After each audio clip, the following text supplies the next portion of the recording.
A busy month of September continues tonight at Woodbine Mohawk Park.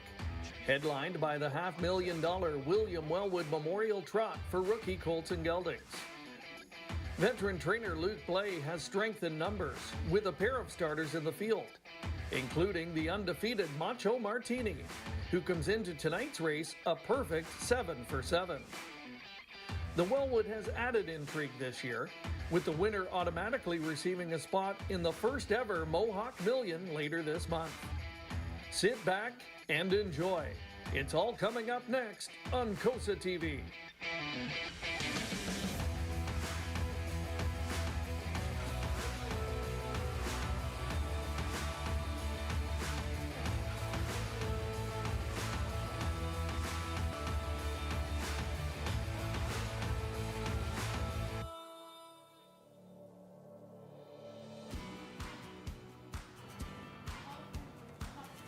It is a beautiful Saturday night in the month of September here at Woodbine Mohawk Park, part of a spectacular month of racing action here at the Campbellville, Ontario Oval tonight, highlighted by the William Wellwood Memorial and Peaceful Way finals. There's a look at the scene this evening under clear skies, temperature staying fairly warm for the time of year. Wind absolutely a non-factor. Fast oval for tonight's 5-pack of racing.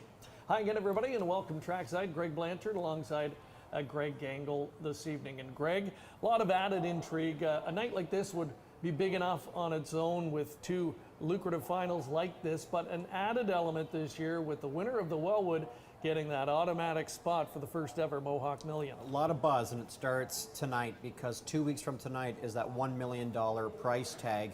I don't think there's ever been such an event for 2-year-olds in North America, at least during my time. So, you know, a lot of these horses here tonight could stamp themselves a spot for 2 weeks from now. And then what's going to happen with some of the remaining spots, only time will tell. A lot on the line, no question. A couple of undefeated horses going into those finals tonight. So it's going to be a lot of fun to watch. And speaking of great performers, it's that time of year where we start to think ahead a little bit to potential year-end divisional honors. And that is the theme of tonight's poll question, sponsored by our good friends at hoofbid.com. And we're asking you your opinion on who you think at this point in the season would be your early pick for overall Horse of the Year in North America. We're going to try and help you out a little bit. We're going to give you 3 selections to choose from. Is it the Pepsi North America Cup champion Tall Dark Stranger, recent Hamiltonian winner Ramona Hill, a chimpanzee who has been absolutely on fire this year, or someone other than one of those 3? Leave us a comment, have your say tonight, and everybody who does so throughout our various social media platforms you're watching tonight, you'll be automatically entered for a chance to win that Urban e-bike. We'll be drawing for that a grand finale prize draw at season's end right here on COSA-TV. So we'd love to hear from you. Leave us a comment and let us know where you're watching from tonight, your thoughts on that poll question, and much more. I'll put it to you, Greg. Who would your pick be at this stage? At this stage, I'd probably lean towards the filly Ramona Hill. It's one thing to win the major stake races. It's another thing to beat the boys, and she did that on Hamiltonian days. So I think that alone just gives herself that much of a notch above Tall Dark Stranger, in my opinion. I mean, he's answered the bell on every occasion. He's been terrific all season long there for Team Tactor. And then, of course, Chimpanzee, I don't think he's too far behind. But you know what, Greg? You said the early favorite. Sometimes it doesn't matter what you do in the first half of the season. It's the back half which counts the most, and that includes the Breeders' Crown. Right. And there's another filly out there, Pretty Girl Hill. Absolutely. That might get some votes from some people as well, and some others. So, yeah, it's going to be a great horse race to watch the rest of the season. And we are, of course, turning our attention tonight to 2-year-old trotters in our main events. But lots of other great races to come tonight as part of our 5-pack. And right now we want to bring in the other member of our broadcast team, Jamie McDonald, to tell us what else we can look forward to tonight. Jamie? It's a beautiful night here out under the stars, and we do have an action-packed evening. 5 race coverage, kicking it off with the Peaceful Way final, moving into the Champlain. And our overnight race of this evening is non-winners of 8,000, last 5 starts, moving into our final 2 races. Race 8, the Some Beach Somewhere, and Race 9, someone is looking for that golden ticket to the Mohawk Million in the William Wellwood Memorial Final. We have an action-packed coverage like we had said, and it all kicks off after this quick commercial break.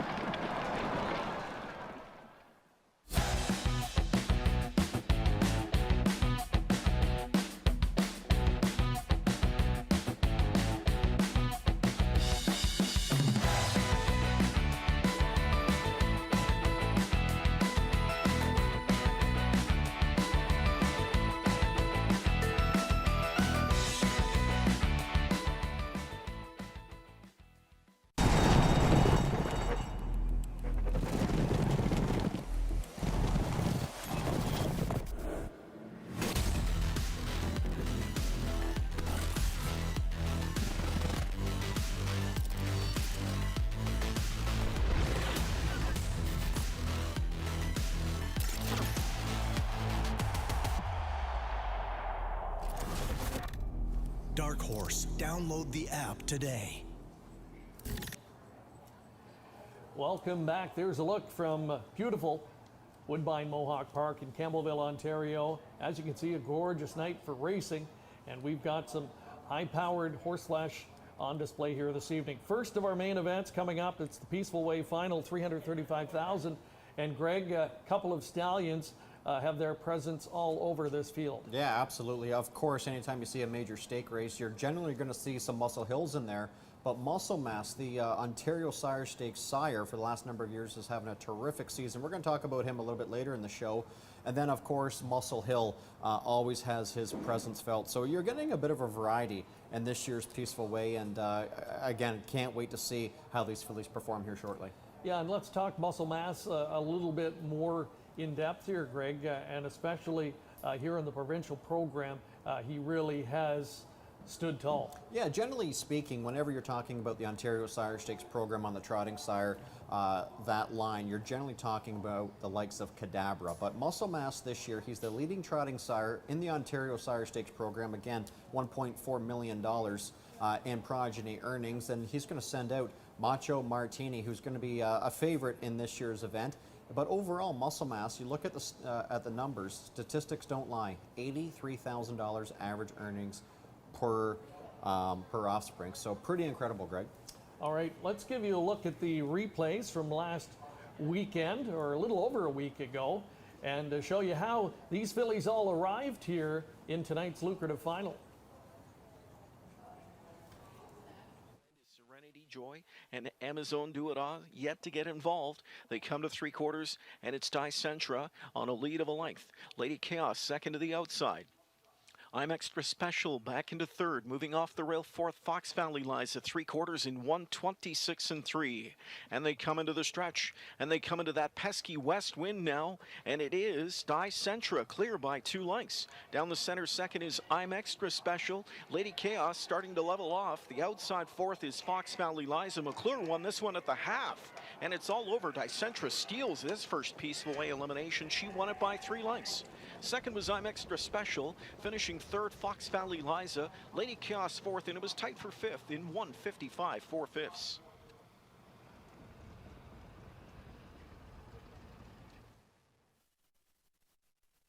Second, Midnight Miracle third, now getting underway out of fifth into fourth. Donna Soprano 57 3 the first half. Grabbing cover, You Will Be Queen. Sixth inside, Had I Known Better. And starting a move from in last is Up and Ready. On its way to 3/4 goes the sixth race field. 3/8 remains for Dream Chapter. Donna Soprano to apply the pressure now from first over, rated along here by McClure. Back into third at the rail is Rubies Are Nice with cover fourth is You Will Be Queen. Then fifth inside to Midnight Miracle, 3/4 in 1:26 1. Top of the stretch, Dream Chapter trying to survive this final quarter mile, feeling pressure from Donna Soprano, who's second on the outside, and she takes dead aim.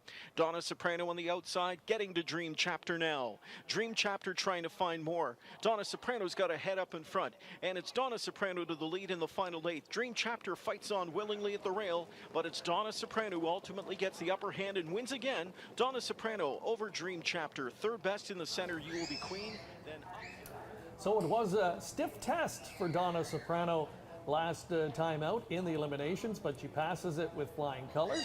She remains perfect in 4 coming in, and she is the target in tonight's Peaceful Way final for $335,000. The man who will be behind her tonight, and also the undefeated Macho Martini later in the Wellwood final, is Bob McClure, enjoying another banner season. Earlier tonight, Jamie McDonald caught up with him for his thoughts.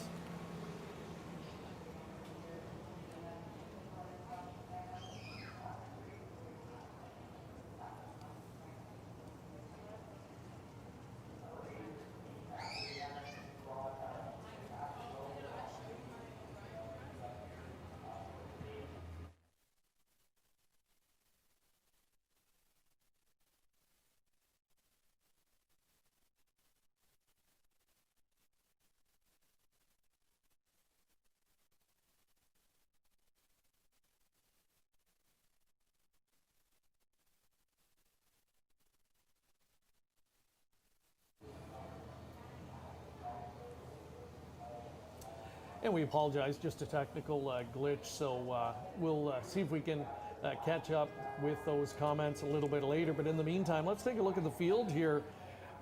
Greg, a field of 10 outstanding 2-year-old fillies, but one really stands tall on her resume so far this season, her name Donna Soprano. So you've got the formidable combination of owner determination of Montreal, Quebec, trainer Luc Blais, driver Bob McClure. And it shouldn't be surprising to see her here, Greg, in this particular event at this stage. Her mother, Winsong Soprano, swept the Peaceful Way back in 2008, part of a $1.2 million career she enjoyed. Yeah, Bob McIntosh trained that daughter of Winsong's legacy to over $1.1 million. And this filly here, $190,000 yearling purchase. So lots to like here about this daughter of Donato Hanover. Right now 1-2, but you know what, if you look at the other Blais trainee, that being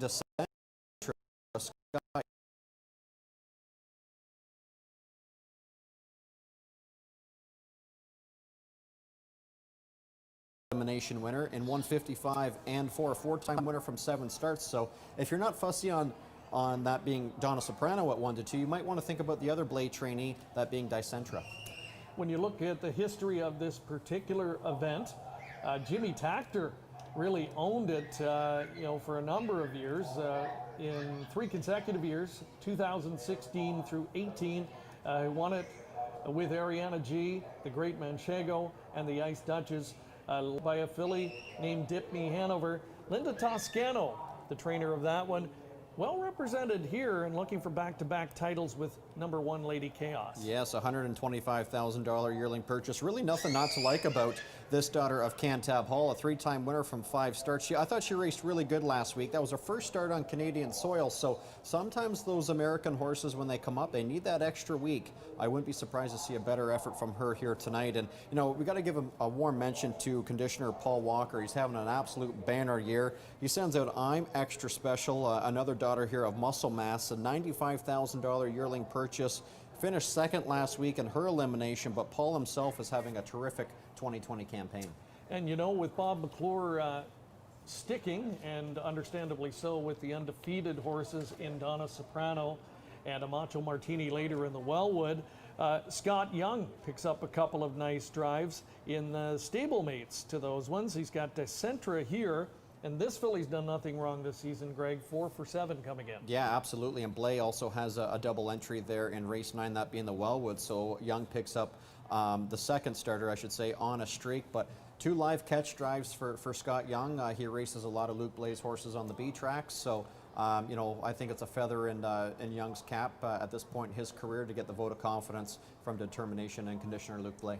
Here we go, the first of 5 on this spectacular Saturday on COSA-TV. Ken Middleton with the call of the Peaceful Way next. Or prior to that, the Champlain, and then Pure Ivory success in the leg in the final offered for her. She'll look to keep the ball rolling tonight for determination. Trainer Luc Blais and driver Bob McClure. He's already at a stakes score tonight. Laura's Love back in the Simcoe. 10 very talented 2-year-old trotting fillies lining up in behind the gate, 9 of them across the wings, 1 from the second tier, as we present the Peaceful Way. Here they come. They're off and trotting, leaving from the outside. Dream Chapter with good speed. Center of the racetrack up and ready. In at the rail is Lady Chaos with some good early get up and go. In between horses going into the turn is Amazon Duada. Pressing on now goes Dicentra. Stacked up 3 deep. Donna Soprano from the second tier emerges. I'm Extra Special. Philion floats back to get a seat in the early going with Fox Valley Liza, and she showed up 8th. 9th inside to You Will Be Queen, and trailing 10th from her outside starting spot is Midnight Miracle, opening quarter of 27-1, and it's Dicentra sweeping up to take the track. Dicentra finds the lead. Dream Chapter released her to sit back into second. 3/8 in the books. Up and ready third. Lady Chaos fourth. Overland Trip from in fifth for Amazon Duada. McClure doesn't like the situation, so 3 wide. He's going to step around Amazon Duada as that long shot figured to clog up the flow. Field up to the midway point, and here comes Donna Soprano, taking matters into her own hands at a 56 4/2, and she'll brush her way to the front. On the lead, it's Donna Soprano. Here's Amazon Duada, second to the outside, right there, third Dicentra, cover fourth, enjoyed by Fox Valley Liza. She's in a striking spot. Fifth inside as they march around that turn is Dream Chapter. Then moving up sixth is You Will Be Queen. Seventh, locked and shuffled, is Up and Ready. Getting up into the flow is I'm Extra Special. 6 off the lead from back in 8th. 9th in Overland is Midnight Miracle, and the shuffle to 10th for the pole sitter, Lady Chaos. They're at 3/4 in 125-2. And it's Donna Soprano opening up a quick 3 or 4 length lead now as she takes off on the others. Back into second, Dicentra. Launched off cover comes You Will Be Queen. From way back kicks on I'm Extra Special, but it's all Donna Soprano. Donna Soprano dazzling in the peaceful way. It's Donna Soprano wrapped up by McClure. She won it by 5 lengths up the inside. Lady Chaos looking for second in 153-3.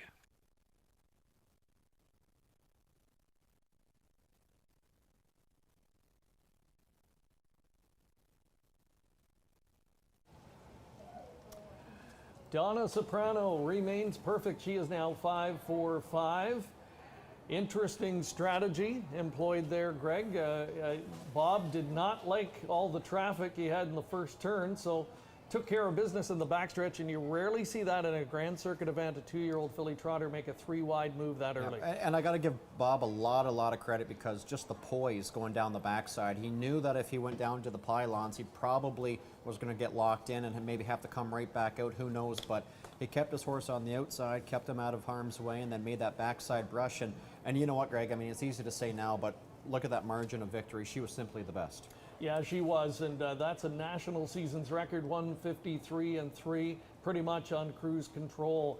And you talked about Bob McClure, coming into tonight, 2 perfect rookie trotters in these lucrative finals with, that Mohawk Million invite dangling in front of him as well. But Bob's shown early on in his career that he doesn't shy away from those big moments. Yeah, absolutely, and obviously with the success with Play and Determination, has just elevated his career. And it wasn't that long ago where he wasn't a regular driver on the WEG circuit, so he's come a long way in a short period of time. And he's calm, cool, and collected, and takes everything in stride. And just talking to him, he doesn't seem like he gets too excited about things. He just has that mature, the maturity about him.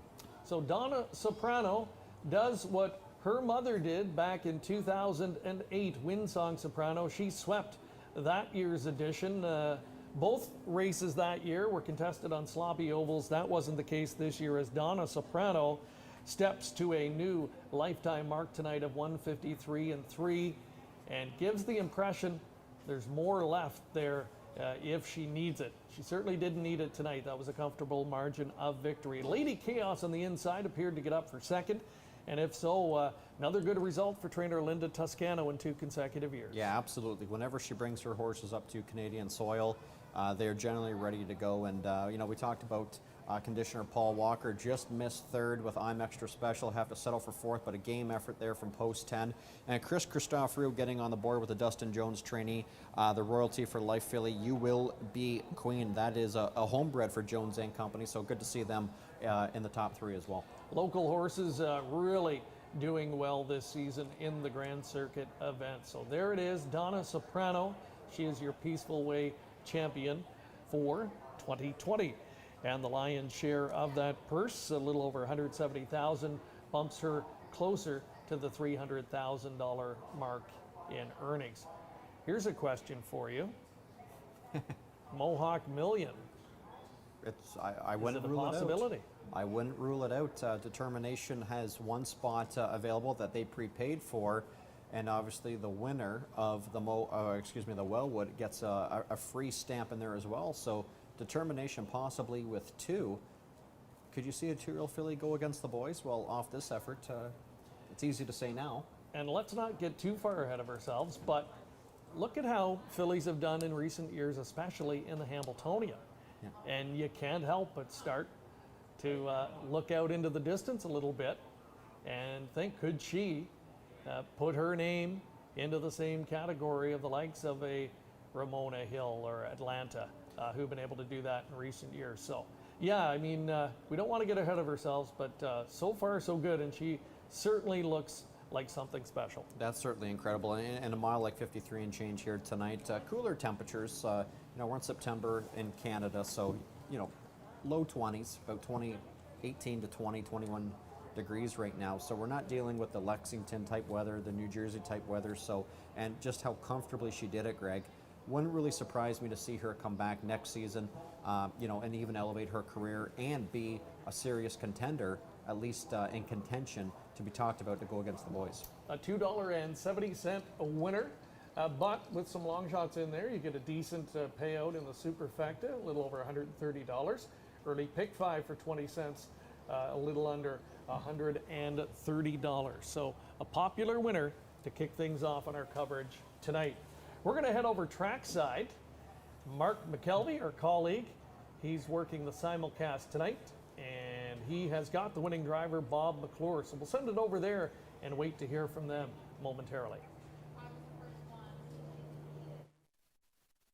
Donna Soprano, absolutely sensational in winning the Peaceful Way. She's now 5 for 5, a very impressive performance. And here's winning driver Bob McClure joining me in the Winback Farms winner's circle. And Bob, we were talking last night, and you told me just how special you think this filly could be here tonight. What an impressive performance. Didn't even look like she broke a sweat. You had to go 3 wide up the backstretch, and she just made that look easy. She's so fast, and she's got a great gait. So, about her temperament, and she's a little flighty, but I also said she's getting better every week. I tell you, she was perfect tonight, and I moved her 3 wide. She landed on the front. She came right back to me and just coasted home. Like she's a very special filly, and I'm just very lucky to be able to drive her. Expect there to be that much action in the early going. I felt like everybody was trying to get out of there for position. I expected Descentra to probably get to the front, but I thought it would be a little more immediate. Scott did a really good job of navigating all that. And after that, I just don't want to push her off the gate, because I feel like once you do it once, you'll have to do it every time. But she's been so good lately that it doesn't seem to matter how bad a spot I get her in. So, she's a lot of fun.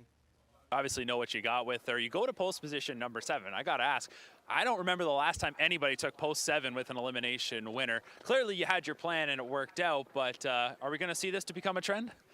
Probably not. If she didn't have her habits before the race, I would have probably selected 5 or 6. But with 2-year-old trotters, you want that gate moving a little bit, I think. I didn't like that Yannick drew the 8-hole. I really would have rather him be on the bottom, but it all worked out. And I look smart now, but if it hadn't worked out, people probably would have said, what an idiot. Well, there's obviously a little bit more work to do here tonight, so best of luck. Congratulations on this victory. She certainly looks like something special now, 5 for 5. Thank you. Soprano wins the Peaceful Way, 153-3. So Bob McClure starting off what could be a very big night for him. Already had a winner coming into this race, and looking to add a few more to the total. So Donna Soprano, so far so good. Put you on the spot quickly before we go to break. I mean, where do you rank her in great 2-year-old fillies you've seen at this point in their career? Well, at this point, especially the fact that she's undefeated, and horses know when they get beaten when they don't. And for her to start from day 1 back in June when she started qualifying up until the early part of September to go undefeated, it's a big ask for any horse, let alone a 2-year-old trotting filly. So at this point, I think you have to rank her A+. I mean, she hasn't done anything wrong. She just set a national seasons record in 53 and change on a cooler night here at Woodbine Mohawk Park. There's nothing not to like about her. She comes from high connections. The maternal line is there. There's nothing not to like about her. Obviously, her driver speaks nothing but high regards of her. You got to rank her right up with the great ones at this point. Alrighty, well, we are going to turn our attention from 2-year-old filly trotters to 2-year-old filly pacers. When we come back, it's the Champlain Stakes. You're watching live coverage here on COSA-TV.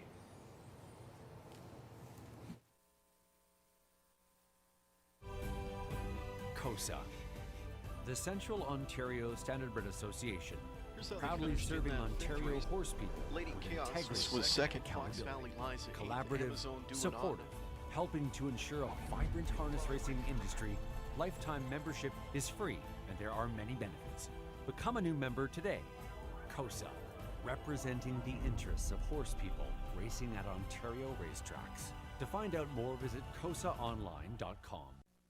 Enjoy the thrill of the race anywhere, anytime with HPIBet.com. Join for free and use your smartphone, tablet, or PC to watch and wager when you can't be at the track. Stream live racing from over 450 tracks. Bet with ease from anywhere. It's safe and secure. Get rewards, race alerts, tips, and more. For a limited time, get $100 when you become a member. Plus, 1 month free live race streaming and your first bet is on us. Go to HPIBet.com to join for free today. And welcome back live.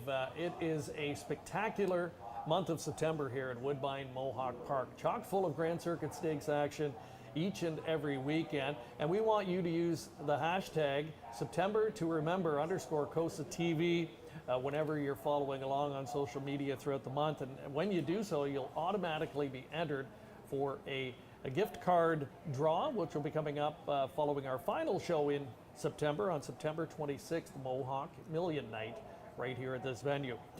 We turn our attention now to the Champlain Stakes. 2-year-old filly pacers next.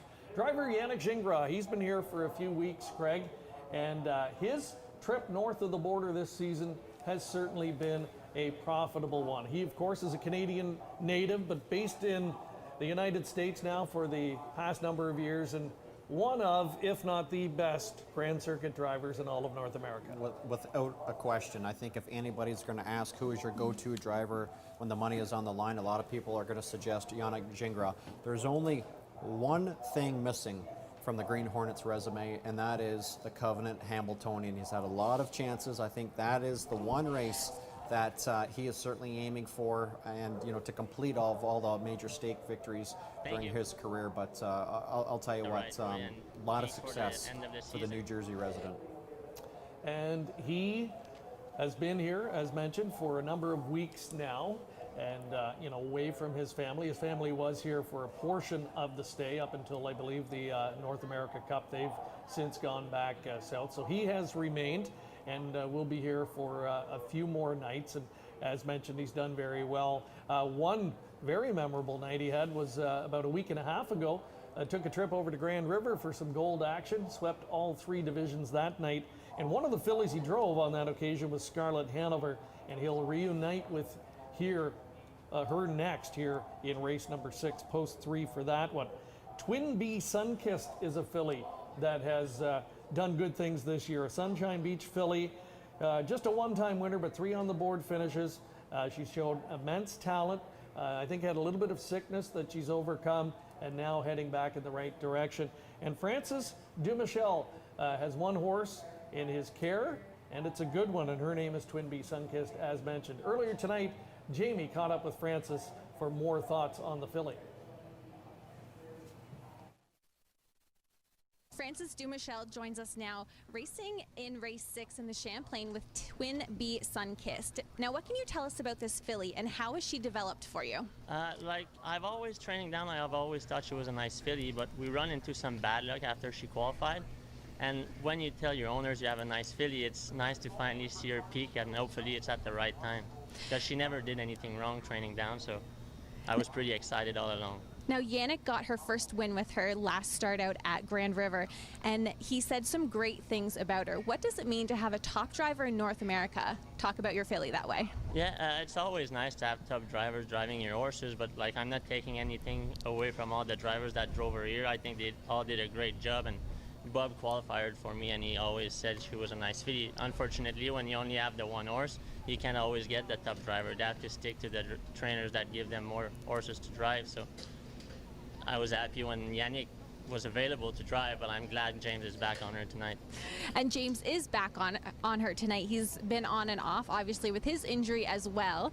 What are your expectations for her tonight? I don't like to set my expectation too high, because obviously I want her to do good, but getting a check, I'd be happy. Like, she's achieved a lot more than what I ever expected, so I just hope she keeps going the right way and peaks for the end of the season. Francis de Michel, a young gentleman who has a nice filly on his hands. Francis works primarily for Blake McIntosh, but you know, has this filly that he's worked with right from day one, and good to see that she is heading back in the right direction. Let's meet the field now for the Champlain Stakes here in race number 6. A purse of a little over $86,000 up for grabs. Ailey Hanover's number 1, a betting line filly, owned by Chris Nichol of Caledonia, Ontario. Walt Whalen, the trainer, and son Mike in the driver's seat, looking for her first win of the season. Number 2 is Voles Delight, a 2-year-old filly here by bettors. A Delight out of that Millionaire. Voles Hanover yet to miss the board, and 4 career starts here for conditioner Ben Bayarjan.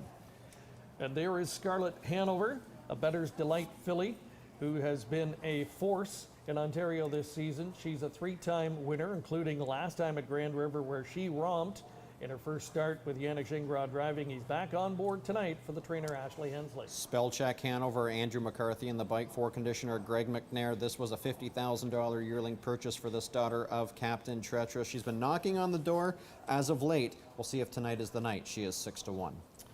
Andra Day was an immediate success this season. She's a 3-time winner in 6, but it's been a while between victories. A little bit up and down lately. It looks to rebound here for Dr. Ian Moore and driver Doug McNair. Speaking of Dr. Ian Moore, he's going to send out Lady Arthur from Post 7. This is a 2-year-old filly here by Arthur Blue Chip. Moore campaigned him back in his day. This one, a 2-time winner from 7, starts south of the border with that 153-2 speed badge at Scioto Downs. And trainer Anthony Beaton had a winner in a colt division of the Champlain earlier tonight. His name, Twin Bee Eagle. He sends out number 8, Best Keepsake, in this spot. A Better Than Cheddar filly who's winless in 6, but she's banked a hefty $64,000 plus this year. Paul McDonnell doing the driving. There's a look at Ailey Hanover, currently longest on the board. A daughter of first crop stallion betting line. And he's made a good impression, I would say, this year overall, Greg. Yeah, absolutely. Casey Coleman trained him back in his day. This is his first crop, and Ailey Hanover, just a $12,000 yearling purchase, fresh off a 2nd place finish there for Team Whalen. And there's the 4 horse, that being Spellcheck Hanover. Andy McCarthy made an immediate impact last night with Ramona Hill. He's going to look for another victory here tonight, this time for conditioner Greg McNair. Yeah, he's the only other of the U.S.-based drivers who was able to make the trek here. And it was kind of a surprise, Greg. Unexpectedly, we saw him listed. And it sounds like it's been kind of a hit and miss thing with these drivers. He just simply took a shot, came to the border, and was able to get that exemption that was needed to come here. So with his presence in the driver colony here tonight, makes a big difference. Yeah, absolutely. We're just seeing Doug McNair there with Andra Day. She looks full of herself, getting all excited here before race number 6.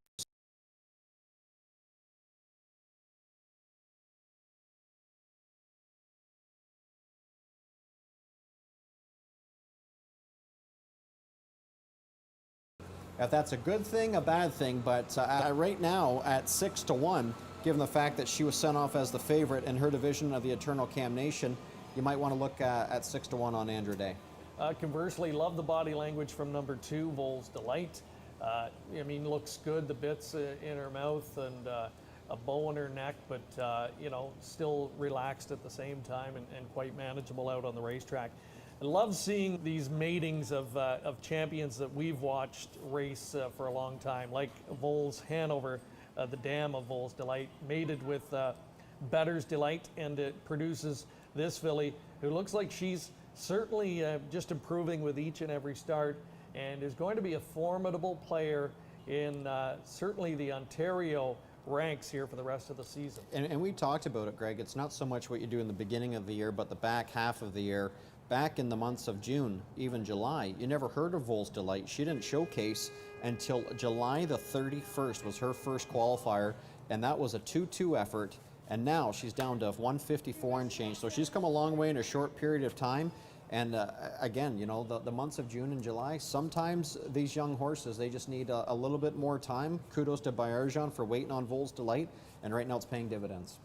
So Ian Moore with 2 starters in the field, Andrew Day, who we talked about. Lady Arthur, she's a daughter of Arthur Blue Chip, and he was, I think, a really special son of Shadowplay, who had his career cut short due to injury. Had only 38 lifetime starts, was a 14-time winner, banked over $500,000 and took a fast race record of 150 and won. He was a beautiful animal on the racetrack, and from very limited number of foals, he produces a filly that's certainly a top player in the OSS program. Yeah, absolutely. One thing about Lady Arthur is the fact that she gets to return home to Dr. Ian Moore, because throughout the majority of the summer she was racing in Ohio. So I'm assuming that she was stabled there with one of Moore's caretakers and trainers. So she returns under the watchful eye of Ian Moore, and you know, that might result in a nice effort here tonight. I know that she made a break in the $300,000 Ohio Sire Stakes Super Final.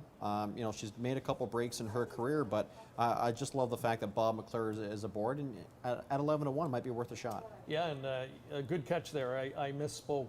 She, of course, racing in Ohio all season. The Ohio Sire Stakes program is where she's been making some noise this year with a couple of victories and almost 60,000 in the bank. But there's the talk of the tote board. Her name, Scarlett Hanover. She, the Battle of the Bells champion from earlier this season at Grand River. Interesting, Greg, all 3 of her victories from 7 starts have come over that half-mile oval in nearby Elora, Ontario. So back on the big track tonight, back with Yannick Gingras in the driver's seat. We'll see what she can do. Here's Ken Middleton standing by with the call of the Champlain Stakes. All right, they're on the gate for tonight's 6th race. As we continue with our Grand Circuit action, Champlain Stakes this time for 2-year-old pacing fillies. 3-5, the offering on number 3, Scarlett Hanover. Absolutely trounced OSS Gold Foes in her latest at Grand River. Second beat ahead in the Eternal Cam Nation in the start prior to that. Gingras aboard, the Ashley Hensley trained miss. They are set for a start. Often pacing Andra Day with explosive speed from the outside, and McNair will utilize that weapon and send her to the front. Second away came Vols Delight. Speed outside from a pumped-up Lady Arthur, as McClure would like to ration out some of that keen early speed from her. Backed off into 4th is Ailey Hanover. Tucked over 5th went Scarlett Hanover. 6th in the backfield. As they head to the quarter, that is Spellcheck Hanover, followed by Twinbee Sunkissed, and 2 more to Best Keepsake. By the quarter, 27-2, Andrade leads the way. Second on the outside is Lady Arthur. Back into 3rd is Vols Delight. 4th, Ailey Hanover. 5th to Scarlett Hanover. Then Spellcheck Hanover, Twinbee Sunkissed, and Best Keepsake. Fillies are on their way to the midway point.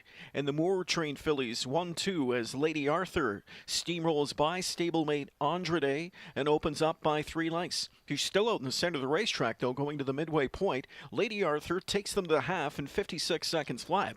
Down to the rail she goes now. Back in second, Andrade. 3rd outside to Scarlett Hanover. In at the rail from in 4th, that is Vols Delight. And Lady Arthur on the front end now for McClure. Looks like she's trying to pull up here. Second on the outside comes Scarlett Hanover. 3rd to the outside, Spellcheck Hanover. Locked up now is Andrade. 4th. Moving up into 5th, Twinbee Sunkissed. 6th from the backfield, Best Keepsake. 7th, Vols Delight. And trailing in the backfield, Ailey Hanover, 3/4 in 124-2, and they come into the stretch. Scarlett Hanover to the front for Gingras. Here on the outside comes Spellcheck Hanover. Kicked off cover Twinbee Sunkissed now. Lady Arthur in between. Deep stretch, and it's Scarlett Hanover taking off by 3 lengths on the others, now 4. And it's all Scarlett Hanover. Here on the outside comes Twinbee Sunkissed, trying to weave on through his Vols Delight as filling on stick handles for minor shares. This one goes to Scarlett Hanover. Scarlett Hanover over Twinbee Sunkissed and Vols Delight in 151-3.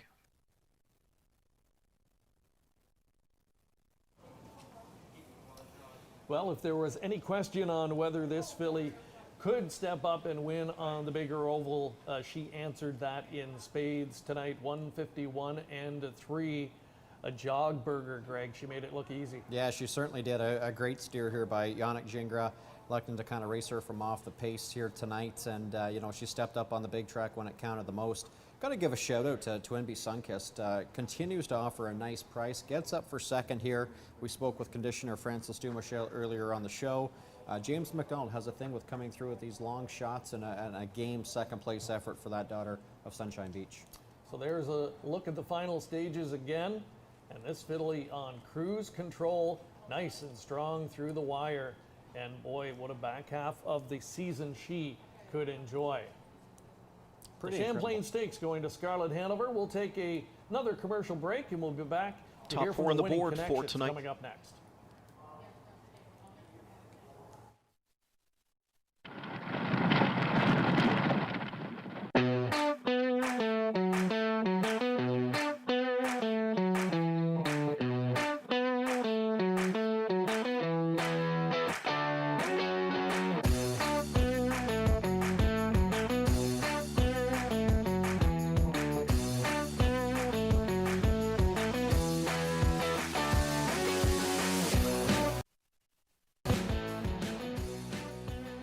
Harness Racing Update is the sport's most comprehensive and trusted news source and the fastest growing publication in the game. HRU has you covered with award-winning features and commentary from some of the sport's best writers. Stellar photography, race news, results, entries, handicapping, and video replays. The industry's most comprehensive sales results and Harness Racing's best reader feedback section. And it's all delivered free of charge to your email box multiple times each week. See why HRU is the most trusted news source of the sport's most important people from all facets of the industry. Subscribe today for free. To subscribe, just go to harnessracingupdate.com and then click subscribe for free.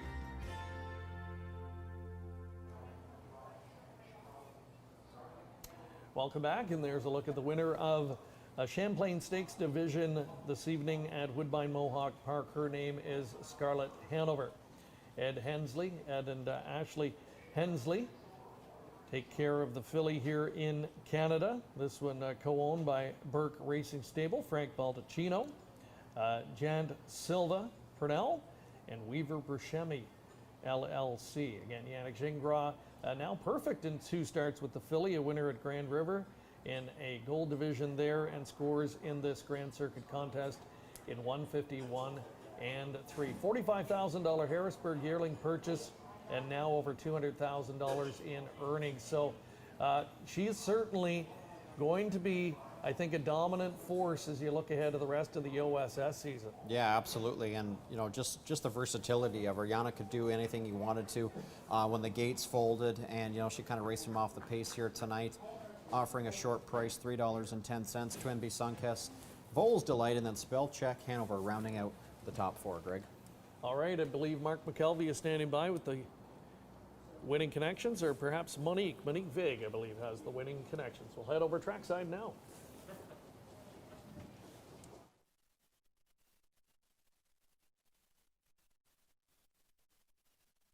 In 151-3 here with Ashley Hensley. You got to be ultra impressed with that performance you just saw out of your filly. Yeah, she was really good tonight. She raced really well last week, so we were expecting big things from her tonight. Battle of the Bells had post 9 to work with, went to the front end. That was the one to start that really caught my attention. That was another super impressive performance from that difficult post. Yeah, we weren't sure how it was going to go trailing, but she got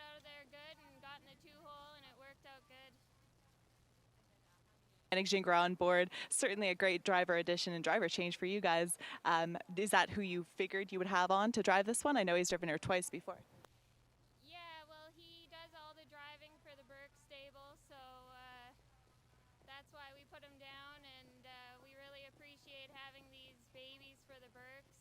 It was very nice of them to give us the opportunity. Nice win in 151-3, and I'll let you enjoy that. Thank you. Scarlett Hanover and Ashley Hensey, trainer of Scarlett Hanover in the Champlain in a 151-3 score. So big win for Ashley Hensley, and Yannick Gingras, of course, in the driver's seat for the victory there. Got to look at the prices. No big surprises there. $310 in the win column for that filly. Talk about Twin Bee Sunkissed. You mentioned her. Vols Delight is one that got blocked, and I thought finished up very live as well. Yeah, absolutely. She was kind of locked and blocked throughout the course of the mile. I thought Sylvain did a great job to kind of zigzag his way down the stretch, and she maybe had the livest looking legs with the last eighth of a mile, because she very easily could have been fifth, but she really jumped up there to finish third. And again, I just think that these type of races set her up so well for the future OSS and leading ahead to the super final. All right, a big Saturday night so far. We're just getting to the midway point. Time for another quick commercial break. And when we come back, we'll get a look at some overnight pacers. A good-looking tilt coming up next from Woodbine Mohawk Park.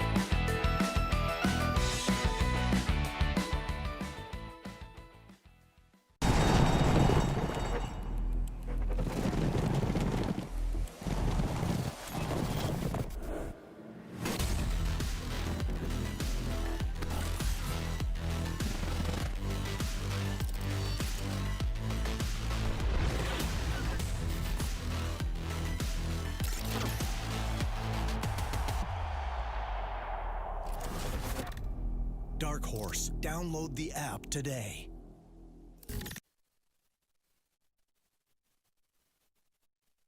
Break from stakes action, and race number 7 next is where we go.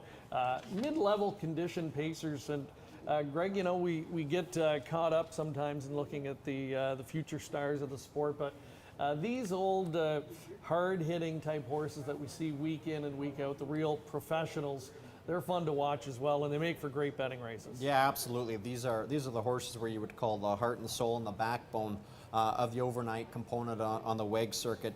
You know, you're talking about Nirvana Sealster with just shy of $1.3 million. He's your typical Saturday night war horse here on the WEG circuit. Sometimes these horses kind of get overshadowed during stake season, but I'll tell you what, like anybody would love to own them. Yeah, absolutely. and you know, 10 horses on the gate used to be the norm here at Woodbine Mohawk Park. Now post 10 is a trailer, and you have to kind of remind yourself of that, I think, when you're handicapping. Talk about that change. I think it's been a good one, to be honest, and you know, post 10 was kind of a scratch-off horse a lot of the time, where now you find that the horse can sneak their way into the ticket. Well, I think the money now is more spread out. Generally, you know, 8, 9, 10 would receive higher odds just based on post position, but now with post 10 trailing, I think that you know, obviously it's going to offer a lower price than it would normally from the outside tier. So I think the money is more spread out. I think you're going to find more value that way, but I think it's going to make the stress level even higher on post 8 and post 9 because you're starting from the outside. But the key component, I think, is what these drivers have to do, who to follow. Do you follow the 1? Do you follow the 2? Do you follow the 3? How do you position yourself? And from a handicapping perspective, how do you see the race unfolding? All right, you're watching live coverage from Woodbine Mohawk Park on COSA-TV. Would love to hear from you tonight. Tell us where you're tuning in from, and maybe give us your thoughts on the performances you've seen so far, or what you think you might see looking ahead to the rest of the program tonight. We've been talking handicapping here a little bit. One of the segments we have here during the month of September, we've got a guest handicapper joining us in each of the 4 Saturday night shows. They're going to be making $100 in wagers on our designated race of the night, and any proceeds that they win is going to go to the Ontario Standardbred Adoption Society, OSAS, a great cause. So we're hoping we win a little money. Mark McKelvey was first up last week. He got shut out. We brought Garnet Barnsdale in this week to try and help us, the DRF handicapper for Woodbine. And we'll head over to him now and get his thoughts and his wagers on this upcoming 7th. Garnet? Thanks, guys. I'm Garnet Barnsdale, the public handicapper for DRF Harness. Tonight, I'm going to make some bets for COSA-TV, and we're going to hope to give some winnings to the Ontario Standardbred Adoption Society.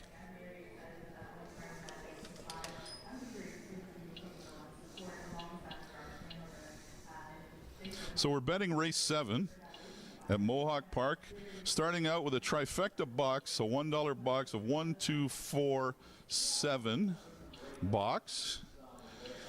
Then we're going to go 2, 4, 7 with 1, 2, 4, 7 with all for $1 for $72. The horse I like the best here are HP Napoleon, the Downtown Bus, and Royal Renegade, who you see are my top picks. Finally, we got $4 left, so we'll just do this. Try and hit the try maybe for $2. 2, 4 with 2, 4 with 1, 7. That's a total of $100 in wagers. We're hoping to make some money for OSAS tonight. Good luck with your bets. It's a great card of racing here at Mohawk Park. And thank you very much, Garnet. And I really want to wish him good luck tonight. Hopefully we can get a few dollars in the account for OSAS. Let's recap Garnet's wagers here. Greg, what do you think? Yeah, absolutely. I'll tell you what, Garnet has a great following on social media. He posts a lot of winning tickets. I would, if I'm a handicapper and I haven't had a good chance to study the program, I would just take his words of encouragement and take his advice and maybe copy the wager or just take part in the triact or take part in something of those 3 options, because Garnet has a great history of having success at the windows, and I think that if you just carbon copy what he does, sometimes it's a license to print money. All right, so that's the way you're going to go. Do you have a strong opinion on anybody in this upcoming 7th? I don't, just because this is just such a wide open event, in my opinion. I know HP Napoleon is your current favorite right now at even money. I don't like playing chalk. I would lean towards the Downtown Bus. This horse generally takes a little bit of time to get back in the thick of things. Last year I thought he had a great 4-year-old campaign.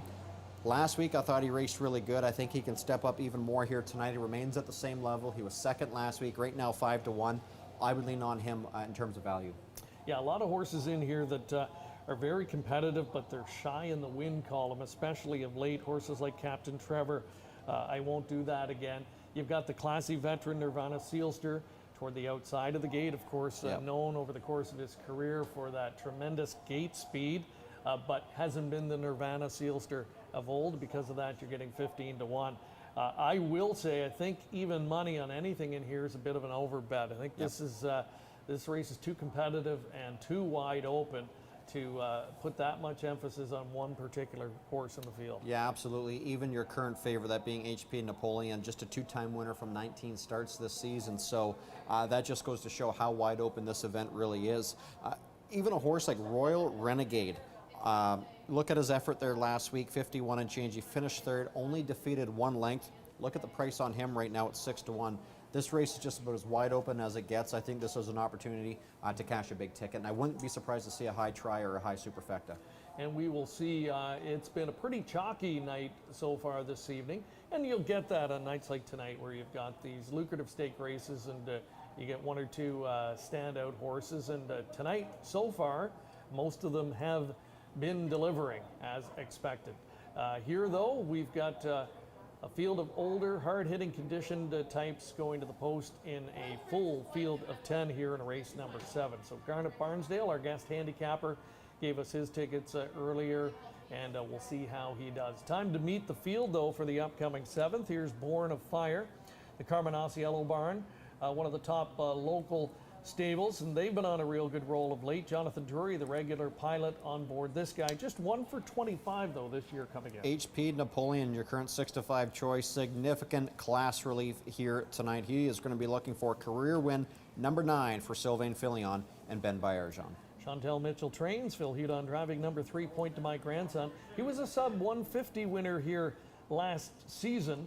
3 for 22 this year and struggling a little bit of late. The Downtown Bus has a career best of 148 flat. He made just under $250,000 last season.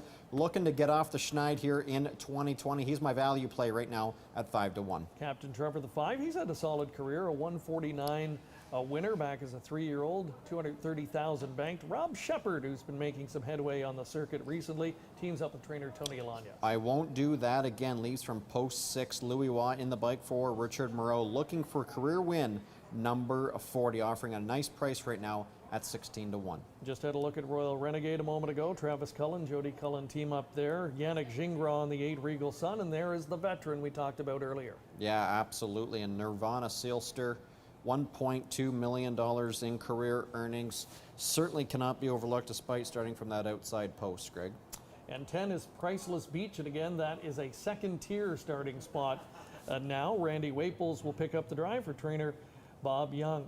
0 for 11 this year, but he's the type that I think could sneak into the ticket here tonight at long odds with that trailing post, and his recent form hasn't been all that bad. I think it would be a surprise to see him step up and win, but you know, a top 3, top 4 finish wouldn't be shocking to me. So that is your field of 10. Let's take another quick commercial break, and we'll be back to set up race 7 next.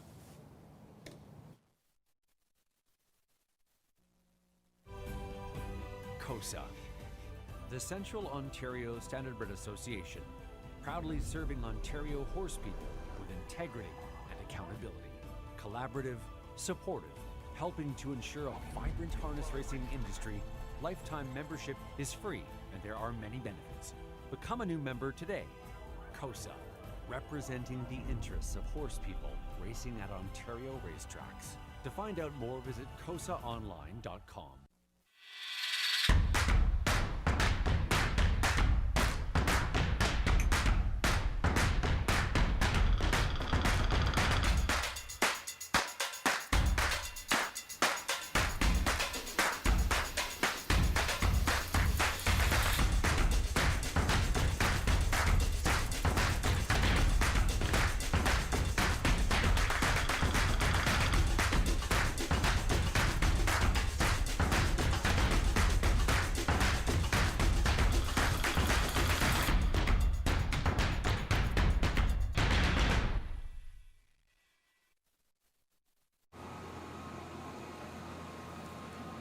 Harness Racing's version of Roll Up the Rim, scratch and win.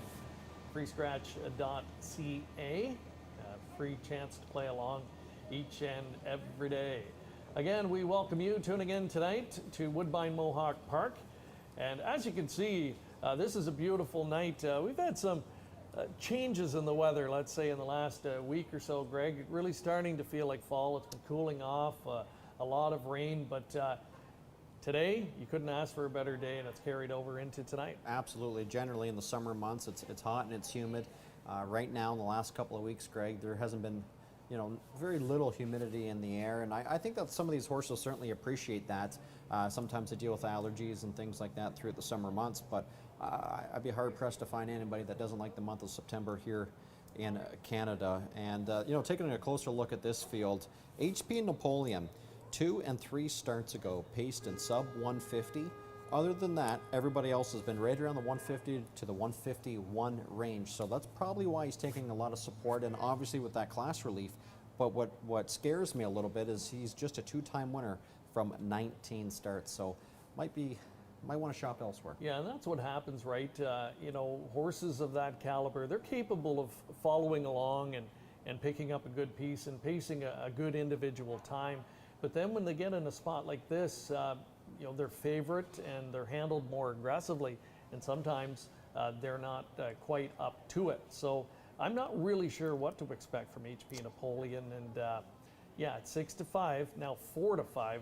In my opinion, that's just too low, frankly. Yeah, and we should point out too, the last time he was a winner, it was at a higher level than this. That being numbers of 11,000, last 5 for a purse of 20,000. So this is even a notch below. So ultimately, there's no excuses here tonight for HP Napoleon. He should be able to get the job done. But I'm just not convinced. I'm not convinced at all. The Downtown Bus right now at 3-1. I liked him at 5-1. I wouldn't be surprised to see a nice juicy price come in here, and as I mentioned earlier, would not be surprised at all to see a high try or a high superfecta payout. Classy looking bunch of individuals.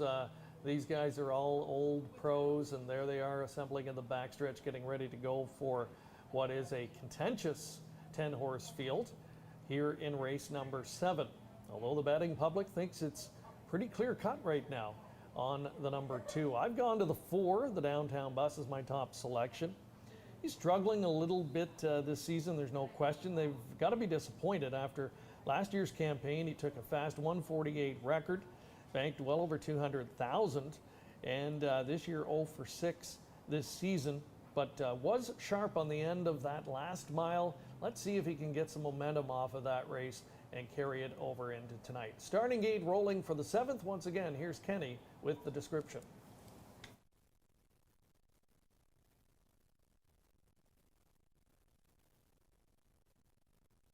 Seventh race field lining up now.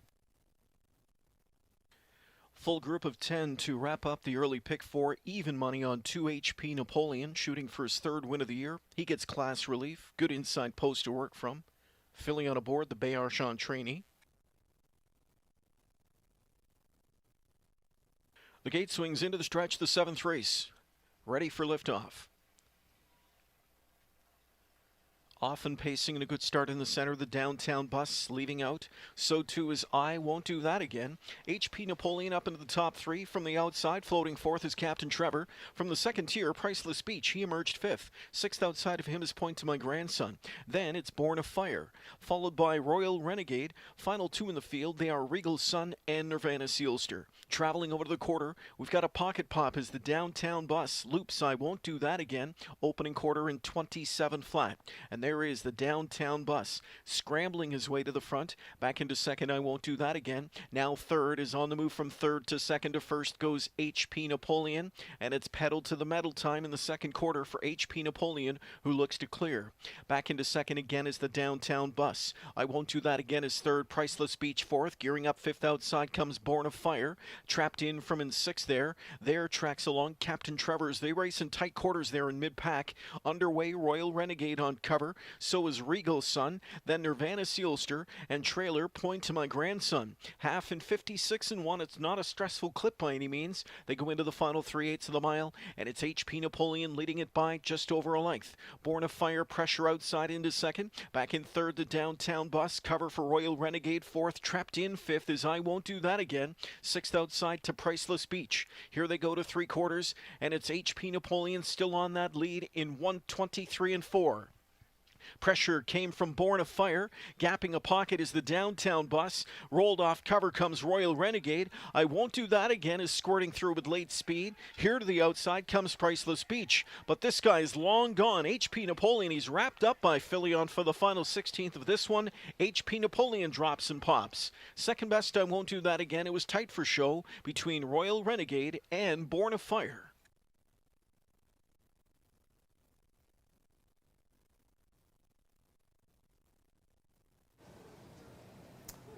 The handicappers had it right.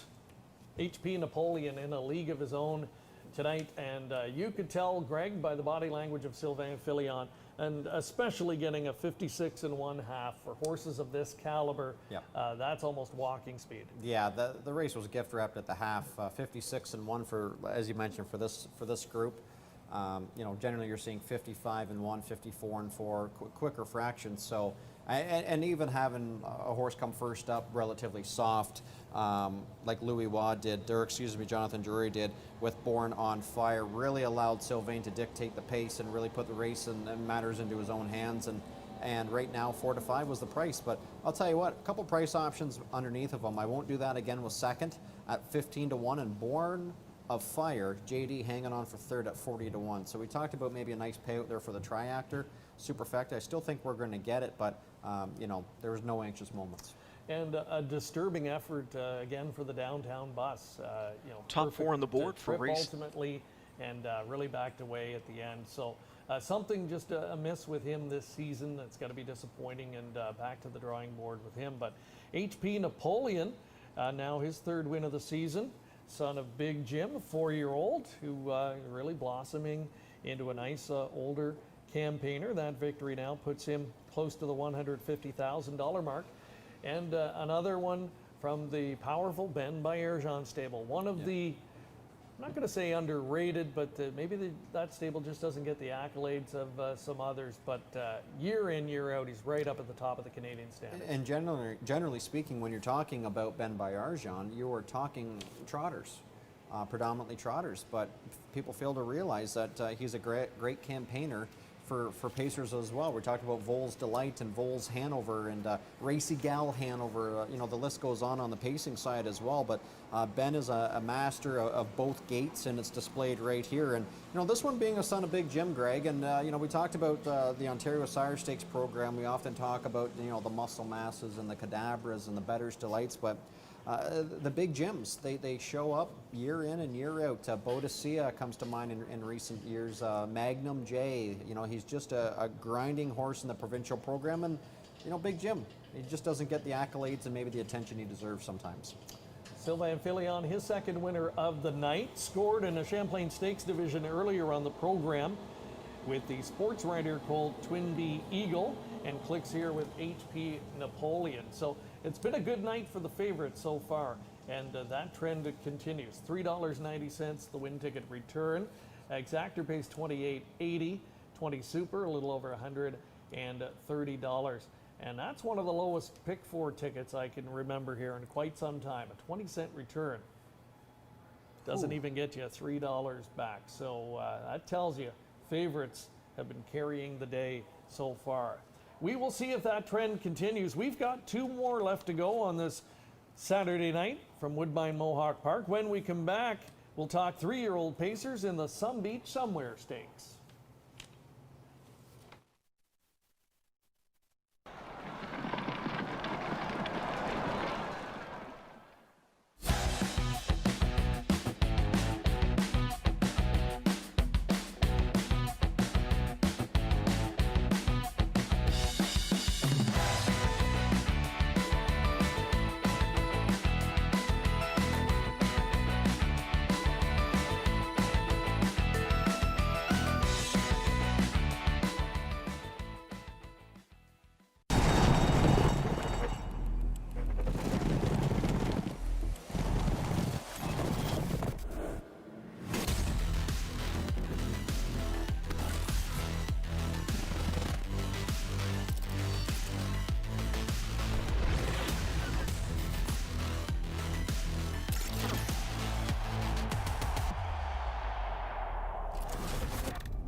Dark Horse. Download the app today.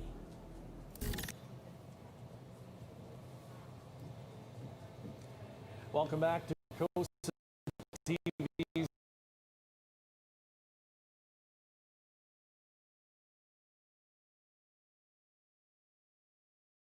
Mohawk Park. Spectacular month of racing, Greg, as we mentioned. Every weekend, all kinds of Grand Circuit Stakes action. We kicked it off with the Canadian Pacing Derby and Maple Leaf Trot. We're going to end the month with the Mohawk Million, and the winner tonight in the Wellwood gets an automatic spot in that. But it's been a different year. We had the Pepsi NA Cup at the end of August, and earlier today, the Thoroughbred Signature Race in Queen's Plate, typically held in June, July time period, held earlier this afternoon. Yeah, absolutely, and over $14.5 million was wagered on that Covenant Day out of our friends just down the highway. So glad to see that our friends on the Thoroughbred side are having a glorious day as well. Yeah, so you know, on the wagering front, that's good news. That's a big day, certainly, and we've talked about it. A little bit of a campaign here over the month of September, being that we have these power-packed programs each and every Saturday night. We set a bit of a goal at the beginning of the month. Said, can we combine for $12 million or an average of $3 million a card over the month of September? Got off on the right foot last time out, and the wagering has been strong so far tonight. So hoping you can do your part, and again, make sure all month long, wherever you're following us on social media, make sure to use that hashtag September to Remember _COSA-TV. We look ahead now to race number 8. It is the Some Beach Somewhere Stakes division. Typically that was held as a prep Yep. for the NA Cup beforehand. This year it's after the NA Cup. Good looking field of 6, and we'll see if Beaumont Hanover can rebound in this particular spot.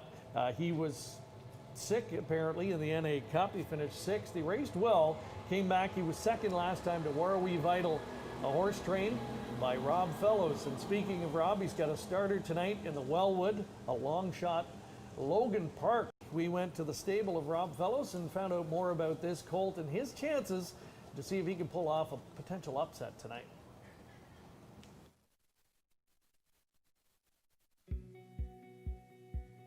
Black Tie Bash will be the benefit of that break as he escapes to the outside, but it's too late. It appears Logan Park is clear.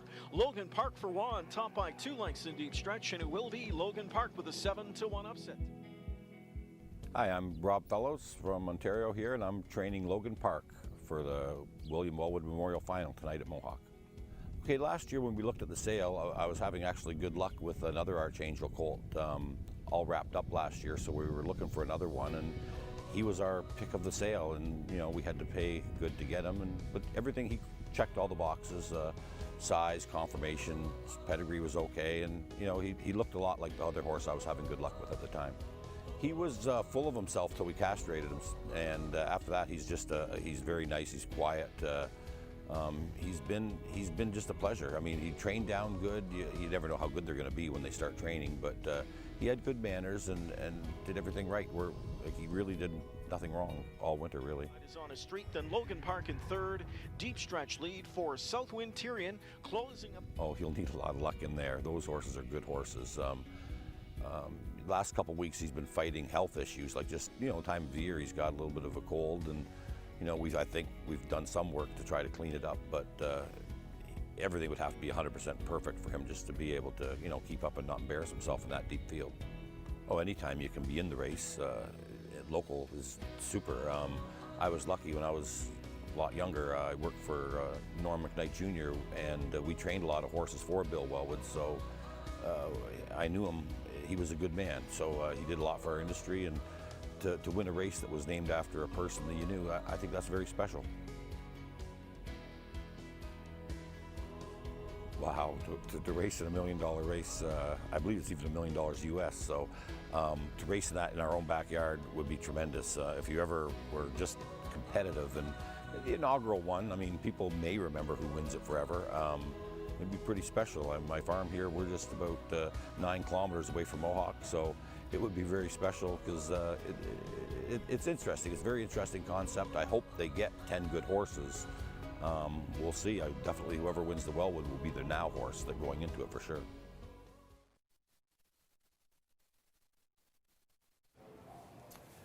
So nice visit with Rob Fellows and talking Logan Park. Admittedly, he'll be a long shot tonight, and it would be a big upset. But by the same token, this colt has shown a ton of talent, and you have to be in it to win it. Yep. And to be in a race like this speaks volumes for him. Rob's got a nice pacing colt that we saw here last week too, the ever-improving Warrawee Vital. He's a Captain Treacherous, and we're hearing that he might be eyeing the Little Brown Jug with him. And it's September.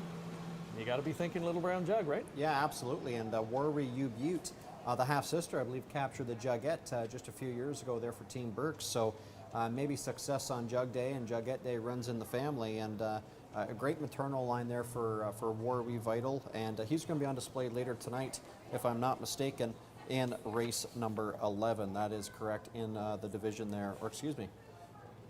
Yes, in race 12. That is correct. So he's going to be later on the show.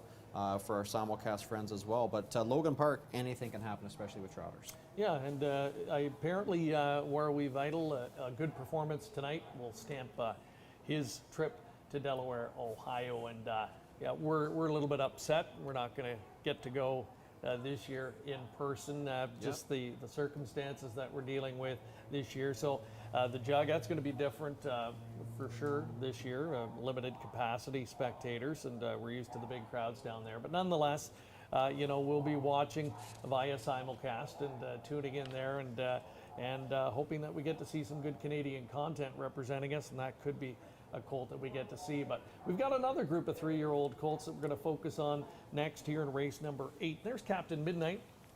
with Andrew McCarthy. We talked about him recently getting an exemption to be able to come up here to Canada to drive. Talk about a breakout last couple of seasons. He's fit the bill there. Andrew, a guy that when he relocated here was always a solid driver, but he's really hit another level in the last couple of seasons. In fact, sitting right now with 2,500 career wins and counting, and $50 million in purse winnings. Yeah, and success runs in the family. I mean, his older brother Luke McCarthy is a very successful trainer driver in New South Wales and Australia, and another McCarthy has entered North America, that being the youngest brother Todd, and he's off to a great start since arriving just a couple weeks ago. He's already driven a couple stake winners, so again, success is running in the family there for Team McCarthy.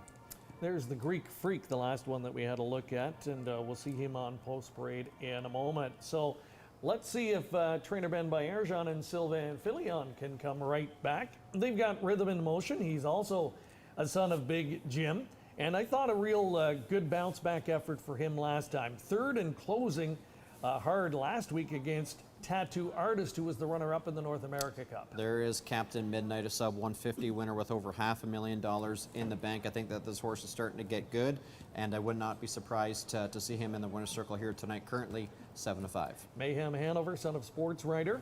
Doug McNair on board for Father Greg, who does the training. Beaumont Hanover was absolutely terrific until he started to falter there just a couple of starts ago. Fresh off that second place effort, but he will need to be better here this evening. Denali Sealster, he was a North America Cup finalist, made a miscue though in that event. Ian Moore training for Dave Ratchford of Sydney, Nova Scotia. Trevor Henry is the driver. The Greek Freak, Ron Burke, Yannick Gingras are going to look up for another victory here tonight. This is a former $75,000 yearling purchase. Missed the board, just one start from 9 this season. 6-5 on Captain Midnight. He was fifth, caught the final check in the Pepsi NA Cup, came back with a fourth place finish a week ago to Tattoo Artist in a division of the Simcoe. Andrew McCarthy reunited with the colt here tonight, and earlier this evening, Jamie McDonald caught up with him.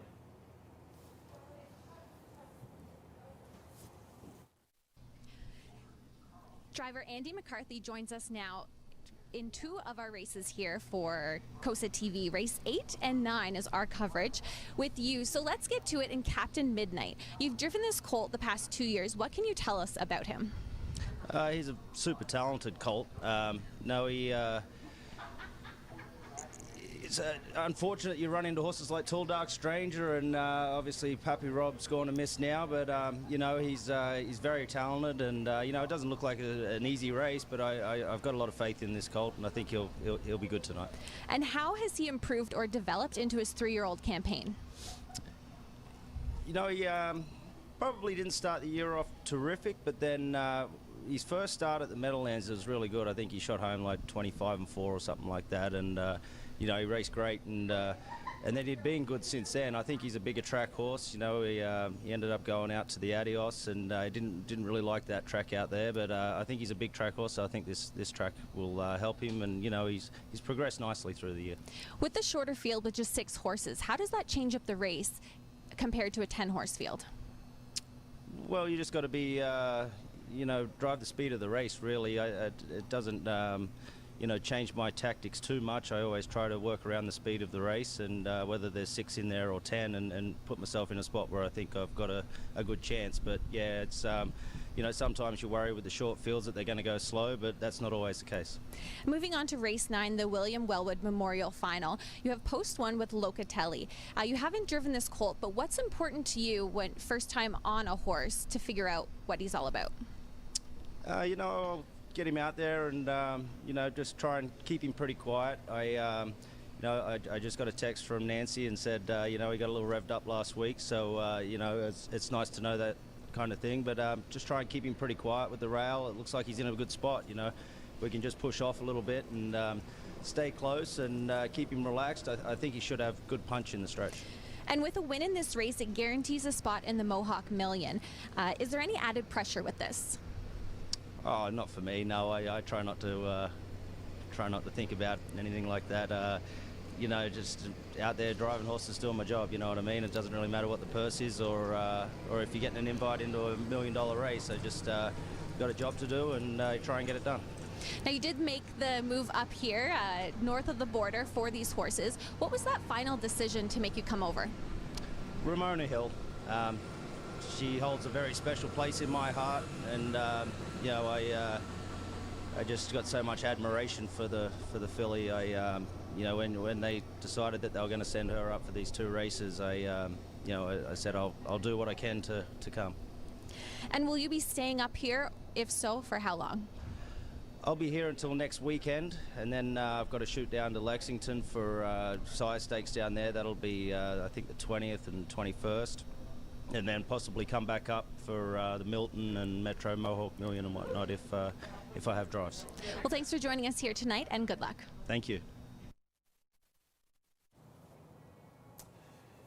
Good guy, Andrew McCarthy, and nice to see him having success. And as mentioned, you know, for a number of years, he was a solid driver who was making a real nice career for himself here in North America. But really, in recent years, it's where he stepped up, and you now truly consider him one of the very elite drivers in the game. Yeah, he's got a lot of faith from conditioner Tony Alagna, and obviously Tony, you know, one of the top greats right now in 2020 and the last number of years in the training ranks. So to get that vote of confidence has to go a long way. And one thing about Captain Midnight, his last 8 races in a row have been sub 150 with no victory. Hard to believe, but that just seems to be the norm for him. But when you're going against the likes of Tattoo Artist and Tall Dark Stranger, you know, sometimes it's tough to achieve victory at that level. Real interested to see what Beaumont Hanover has to offer tonight. We were anxious to see him come back last week in the Simcoe.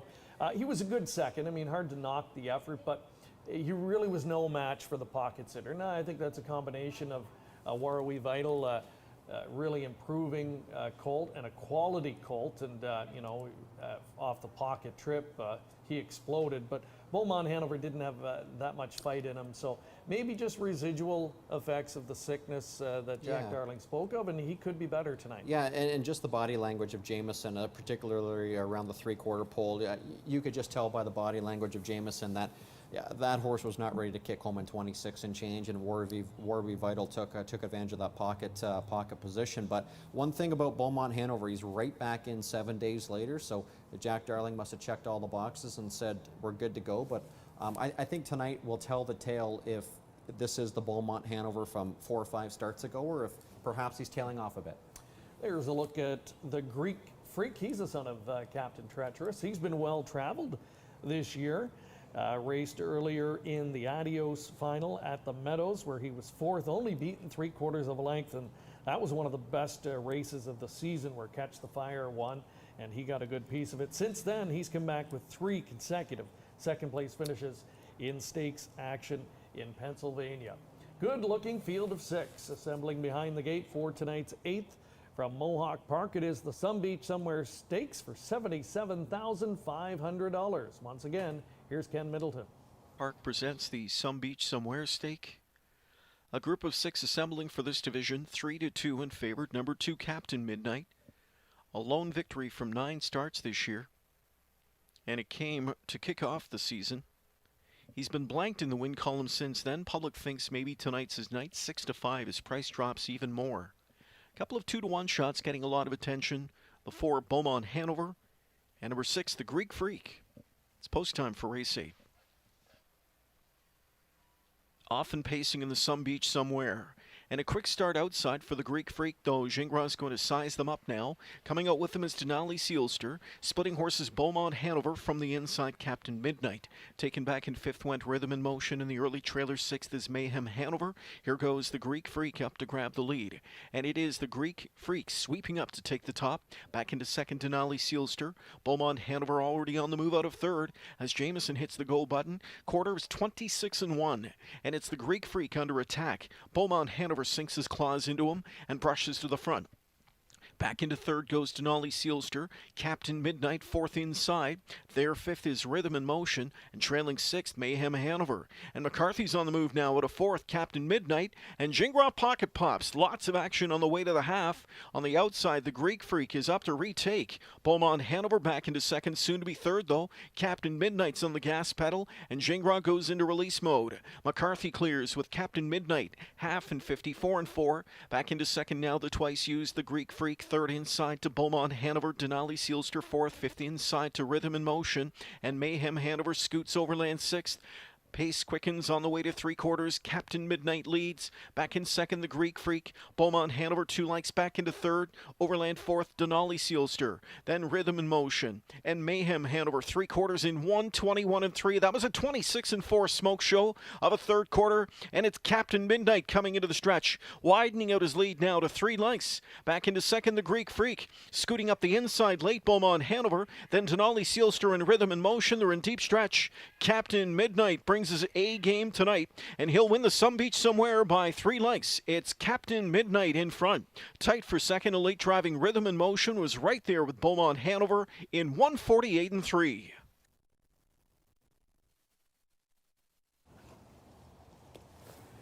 Andrew McCarthy reunited with Captain Midnight, and the combination clicks for a sparkling 1:48 and 3 victory, a lifetime best performance for this son of Captain Treacherous. And he's been a bit of a bridesmaid in many of his recent starts, but tonight McCarthy supremely confident in him, drove him like he was the best, and the colt responded. I'll tell you what, for a short 6-horse field, a lot of action in there from Captain Midnight, Beaumont Hanover, and the Greek Freak. Certainly made the race interesting, because generally speaking, sometimes in these short fields, Greg, it's more of a sprint in the back half of the mile, but that was not the case. These were honest fractions throughout, and the Tonia Alanya, son of Captain Treacherous, came out on top. $500,000 winner. I thought Beaumont Hanover, that was a great bounce back effort, far more superior effort tonight than from 1 week ago. I would agree. Used multiple times in the race, and finished up with a lot of pace there along the inside. Not sure if he held second or not. It was dead tight. Rhythm in Motion. Yes. Real nice son of Big Jim. And, you know, as you look at the provincial program, he's obviously been overshadowed this year by colts like Beaumont Hanover and Tattoo Artist. But you get the impression as we go deeper into the season, he's that type that could close the gap late. Yeah, absolutely. And another homebred here for Bayard Jean and company. This one out of Racy Gal Hanover, and Bayard Jean campaigned that daughter of modern art to, I believe, right around $300,000-$400,000. She was a top campaigner on the WEG circuit. But there's a closer look at Captain Midnight. McCarthy and Alanya strike again. Making his way back into the winner's enclosure. Good-looking son of Captain Treacherous, $350,000 Harrisburg yearling purchase from a couple of seasons ago.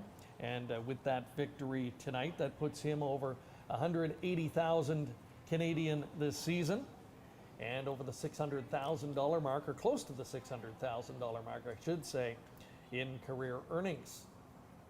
A colt that I think will make some noise before the end of the season on the Grand Circuit, and that was a long overdue victory for this guy, and could go a long way in the confidence department as we look ahead. We'll catch up to the winning driver. Looks like Monique Vague is trackside to catch up with Andy McCarthy in just a moment, and we'll get to the prices momentarily as well. We can tell you that it looks like Beaumont Hanover did hold the place spot there. So I think a gutsy effort, as you said. He could easily have just kind of hung along the inside there and got picked off, but he dug in when it counted and picks up the place spot over the hard-charging Rhythm in Motion. Captain Midnight just over even money, and there's a look at the other parimutuel details. We'll head over trackside now, and momentarily Monique will have some winning words from Andy McCarthy.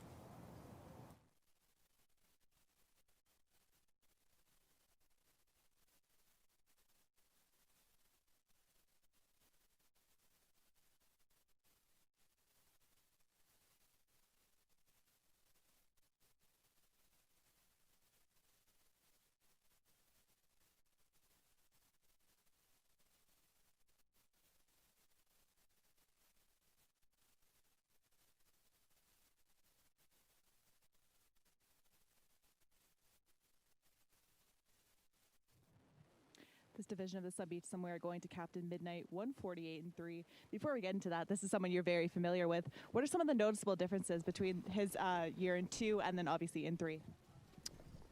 You know, he was a very good 2-year-old. You know, I think he's just got a little stronger now. You know, he's grown up nice, and I just think he's getting better as the year's going on.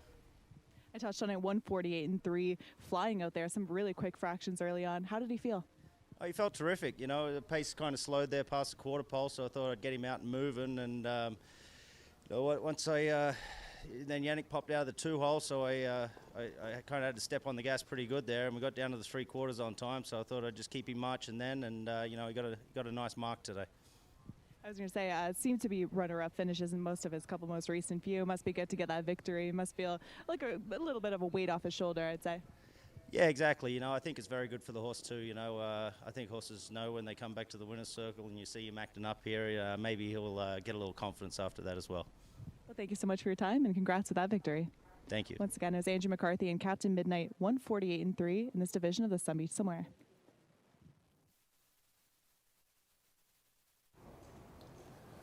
So again, $4.20, just over even money for Captain Midnight. Tony Alonde and Andrew McCarthy team up with the victory there. So that's going to set the stage for our 5th and final race of the night here on COSA-TV. When we come back, it is the $535,000 William Wellwood Memorial Final.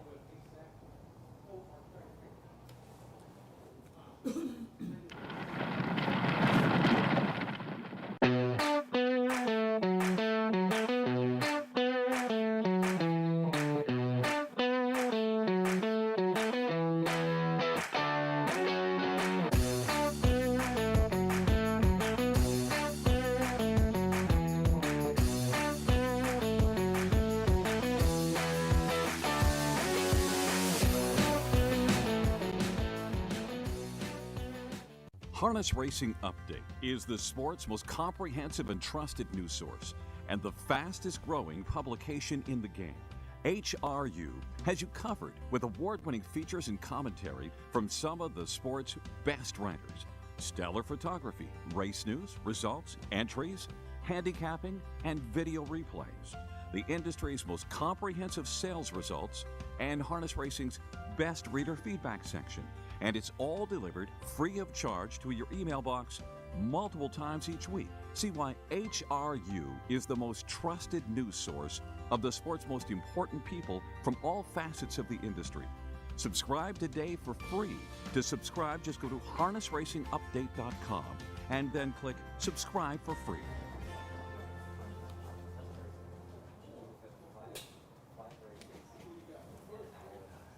We are back at Woodbine Mohawk Park. There's a shot from the backstretch here, and the Wellwood Memorial, named in honor of the late, great William Wellwood, an absolute icon in Canadian harness racing. Yeah, absolutely, Greg, a Hall of Famer, and I think it was only fitting to name a race after the great William Wellwood. And you know, we talked about him off camera, you know, being mentors for so many of the participants in the sport. Obviously, Ben Wallace and Paul McDonnell come to mind, but how fitting was it that the first 2 editions of this event were captured by his daughter, Paula, which is simply incredible. When they sent out Was It a Dream with her husband, Mike Keeling, along with Laddie. And tonight, they sent out a prize horse, that being Muscle Dynasty from Post 9. And, you know, talking about the Wellwoods and, you know, being Ontario-based, well, how about the Ontario breeders? They're combining for half of the field in the Wellwood tonight. Formerly known as the Campbellville, but now the namesake of William Wellwood, and it certainly is just a tremendous career when you look back at it. We heard from Rob Fellows, interviewed earlier tonight, just another one of the longtime trainers here on this circuit who felt the influence of Bill Wellwood and working with him or being associated with him, and you could say that for all kinds of veteran competitors on this circuit. Great field tonight, field of 10. The undefeated Macho Martini will get the toughest test of his career tonight. He was one of 2 elimination winners from a week ago, setting the stage for this evening. Let's take a look back now at those elimination races.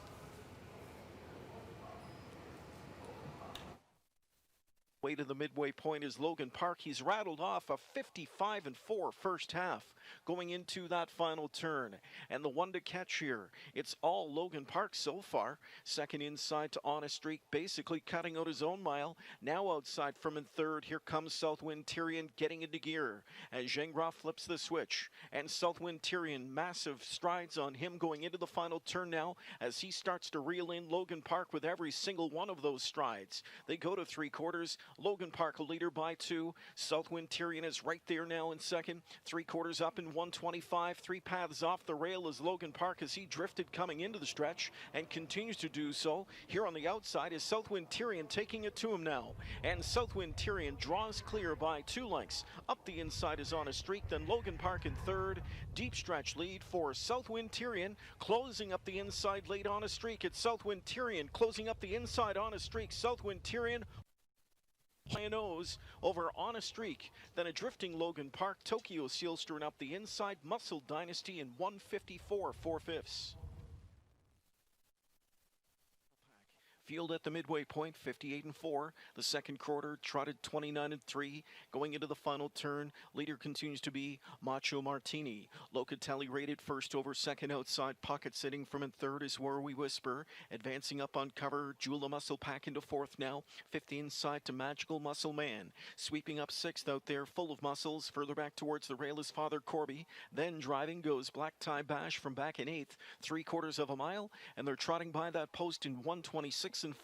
28-second third quarter speed into the stretch. Macho Martini leads the way 2 lengths in front. Locatelli dropped in for some brief cover from in second. Gingras going to tip him back out and driving, but he's going to need some help as McClure sneaks a peek in the rearview mirror, and Macho Martini is opening up again. It is all Macho Martini. He's clear by 3. They're not going to touch him again. He's wrapped up again. Macho Martini by 2 lengths. Second down the center, Where We Whisper. Coming through with good late pop in third was Magical Muscle Man. Tight for the balance of the positions. The mile 156. Look back.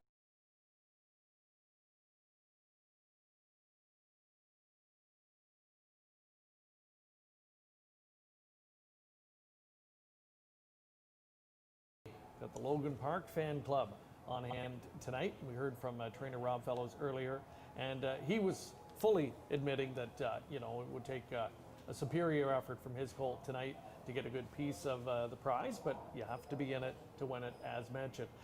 One conditioner that doesn't come in with the heavyweight in the race on paper, but you can't discount her, and that's Nancy Tactor. Yeah, absolutely. Just one starter here in this Welly, but at the same token, I think this horse is starting to peak at the right time. I like the effort there last week, a one-time winner from 6 starts, a mark of 54-4.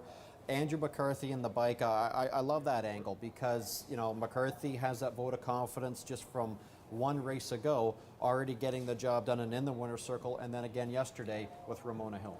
Even with the shortened season this year, Greg, Nancy is on pace for career best numbers in both wins and purse winnings. She's already surpassed her career best total for wins, 78 and counting, and purse winnings of 4.1 million to this point. Her career best last year, 5.1 million. She has a lot of time to add to that bankroll with the lineup of stakes caliber horses she has in the barn. Major wins already include the Hamiltonian Oaks and Good Times here, and along with the NA Cup and the Meadowlands Pace from earlier this season. So the Tactor factor, something you have to consider here. Father Jimmy won the race 3 times in the past. He won it with Ken Workington, Pastor Stephen, and Father Patrick. So Nancy will be looking for her first win in this event. But Luke Blay, Bob McClure, Determination will have other ideas. They were coming into tonight really hoping for the big double. They've got one half of it in the books already. Yeah, absolutely. And what a great 1-2 punch here in the Wellwood with Macho Martini along with On a Streak. And just the body language of Bob with Macho Martini last week. No anxious moments whatsoever. And we just seen what Donald Soprano did earlier tonight. So the Blay barn is peaking at the right time. And You know, you're not going to see a price whatsoever on Macho Martinez. Southwind Tyrion, however, was the other limb winner. He was all out in 54 and 4. Obviously, Macho Martini in 156, but great to see two undefeated colts go head to head. All right, another big pickup here for driver Scott Young. Yep. With Bob McClure sticking with Macho Martini. That left an opening for On a Streak. So Scott Young listed on that one for trainer Luke Blay. Big opportunity for a young reinsman that's been making some noise here on the local circuit. Earlier tonight, Jamie McDonald had a chance to speak with Scott about his prospects.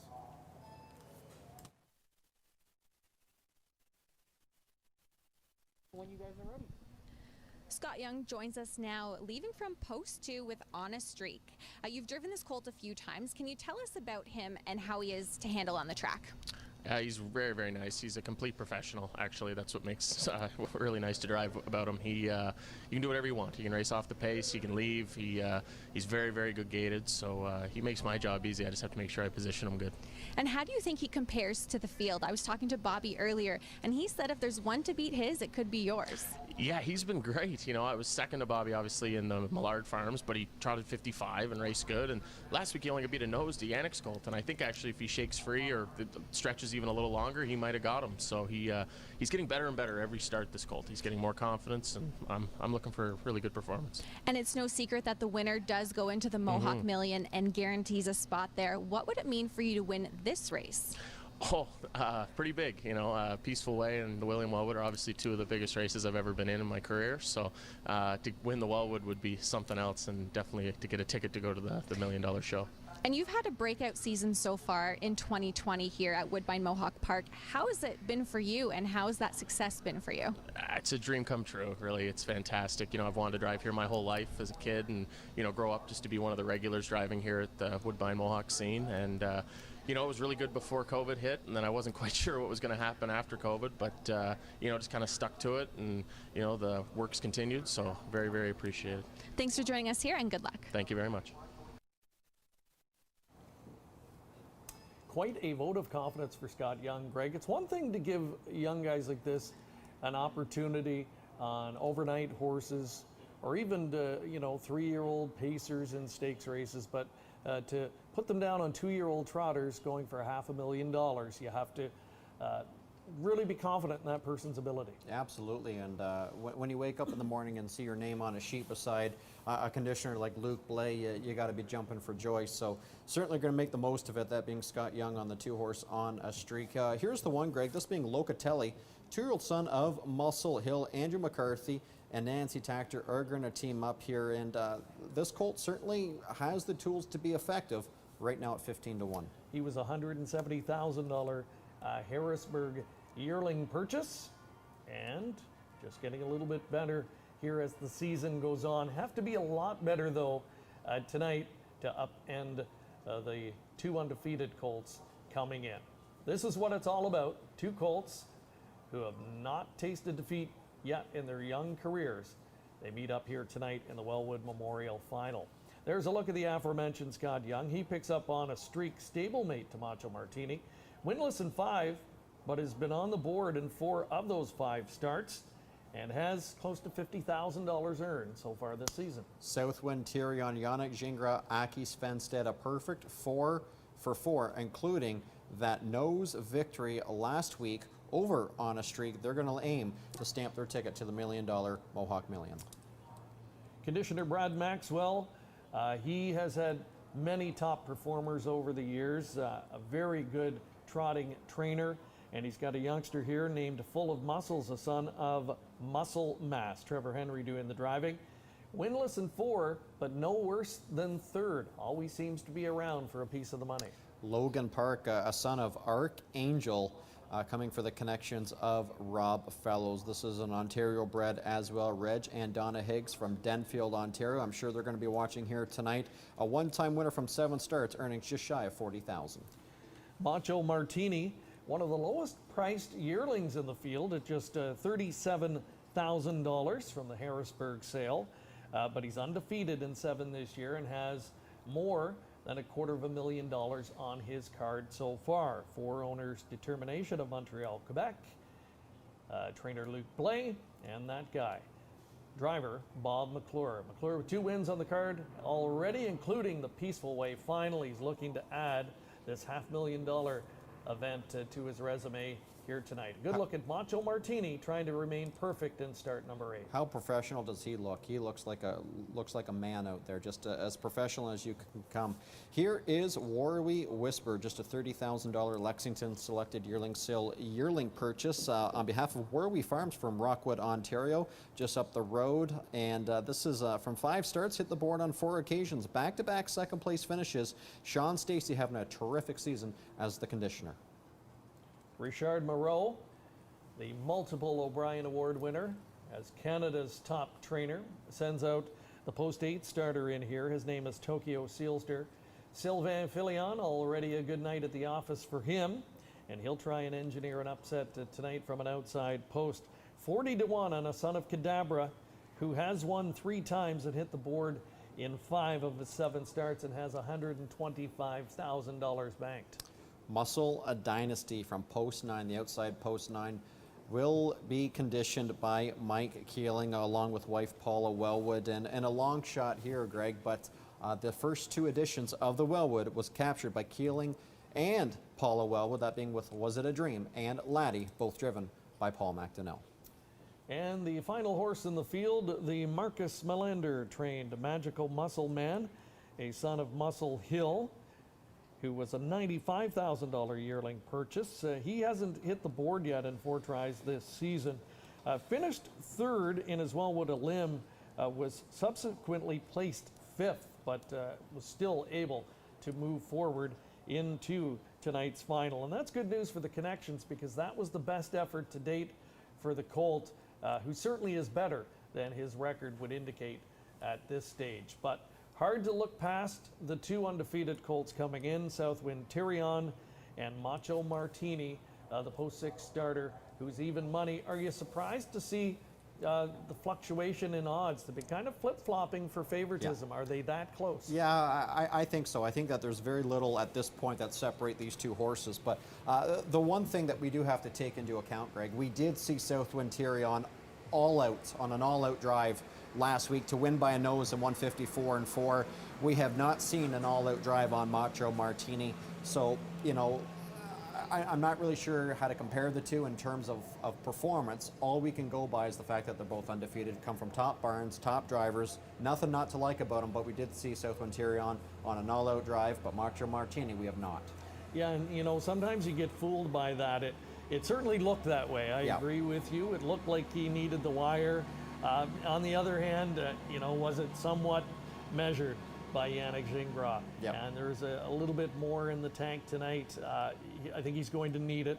Macho Martini, as you mentioned, I think professional is a good way to describe him. He's looked like a consummate professional in all of his starts. There's a look at number 5, Logan Park, who we did a feature on earlier. He's the longest shot on the board, or second longest shot, I should say, behind the number 9.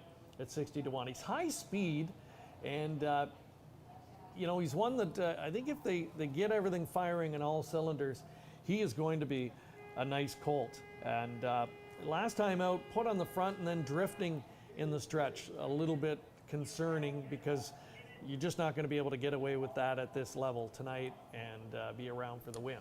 If you're not fussy on the co-favorites, both right now at 6-5, I think you got to take a strong look at the 2 horse at being on a streak. I think it's difficult for horses to, especially young horses, to come up the inside and try and pass a horse. Generally, when they're trained to go to the outside and pass and race accordingly that way and look for cover.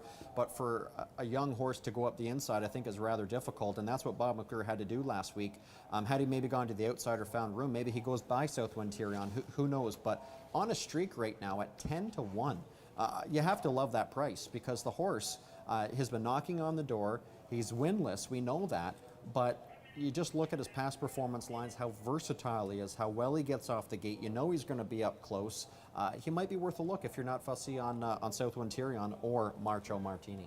All right, Macho Martini, the one I'm going to. I've thrown in the one that we just saw on screen a moment ago, Full of Muscles, onto my ticket. I think he's the sleeper to hit the ticket.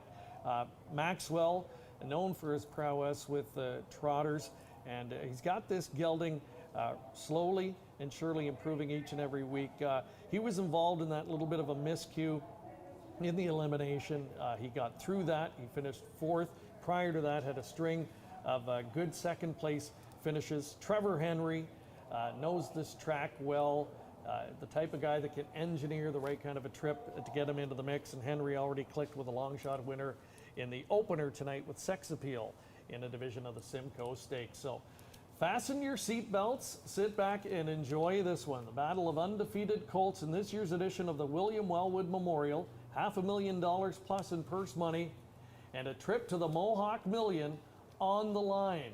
Ken Middleton has your race call next. For tonight's 9th race, final of the William Wellwood Memorial.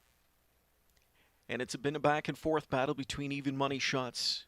3 Southwind Tyrion and 6 Macho Martini. Southwind Tyrion, the favorite moments ago, but there's that teeter-totter effect again. Is 6 Macho Martini taking enough late action to make him the even money choice now? And then it goes right back to Southwind Tyrion. So you can see what's going on here. Public torn between 2 exceptional trotting colts. Don't forget about the 8 others. No slouches here. It's the William Wellwood Memorial Final, set for a start. And they're off. Quick beginning in the center for Logan Park. Coming out with that one at the inside is On a Streak. Magical Muscle Man from the second tier has made a break in stride. He's up in the air in the backfield for McNair. In the meantime, it's Logan Park shooting to the front. Where We Whisper trots up second to challenge now. On a Streak in behind them from in third. Gingras holding his position out in the center of the racetrack there from in fourth with Southwind Tyrion. So McClure had to back up and take fifth with Macho Martini. Sixth away at the rail, Locatelli racing further back into seventh, Full of Muscles. Back ones in the field are Tokyo Sealster and Muscle Dynasty. Magical Muscle Man after the break in stride is trailing 27-2 the opening quarter, and here comes On a Streak sweeping up to make the front. On a Streak takes charge now for Young. Back into second, Logan Park. It's Where We Whisper from third, Southwind Tyrion about to get underway from in fourth. Macho Martini on the outside. He started to move to the outside. He's actually 3 wide right now as McClure tries to back him up, but McCarthy's sandwiched in between there with Locatelli, so Macho Martini's going to be 3 wide all the way around this final turn unless he can get back in front of McCarthy. 57-2 the opening half. Heading into the final turn, On a Streak leads. Southwind Tyrion to second. Back into third is Logan Park. Now fourth outside to Macho Martini. Fifth and buried is Where We Whisper. Sixth and off stride, Locatelli. Locatelli made a break when tracking cover. 3/4 of a mile. Still there's On a Streak. Southwind Tyrion alongside. Off stride went Logan Park. 3/4 in 1:25.4. And it's On a Streak coming into the stretch. Under pressure from Southwind Tyrion in second. Still there at the rail is On a Streak. Southwind Tyrion second outside, determined to track him down. On a Streak at the inside. Second outside to Southwind Tyrion. Macho Martini drops inside third. Battle continues. On a Streak is upset-minded. On a Streak upsets in the William Wellwood Memorial in 1:54.3.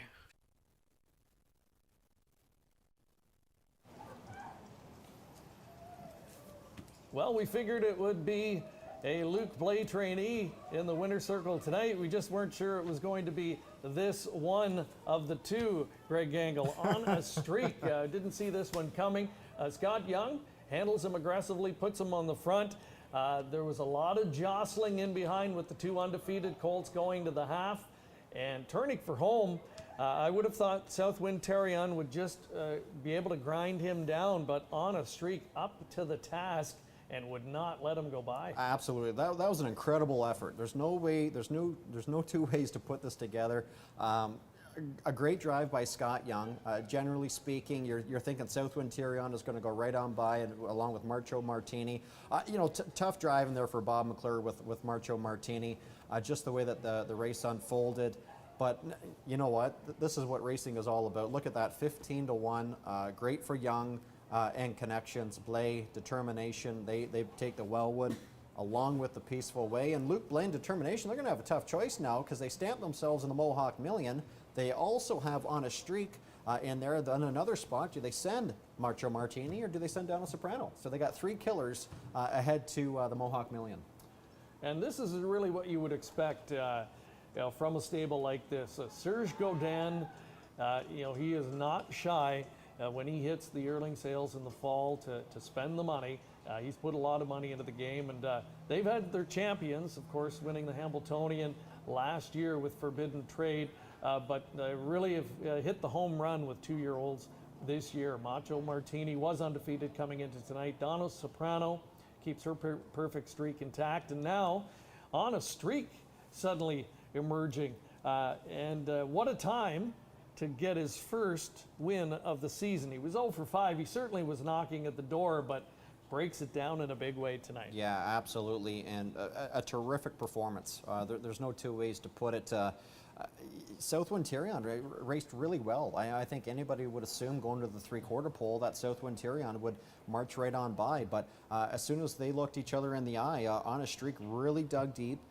He had to go to the bottom of the barrel to get the job done, but you know, kudos to Scott Young. He eventually put him on the front and had made the race even more difficult.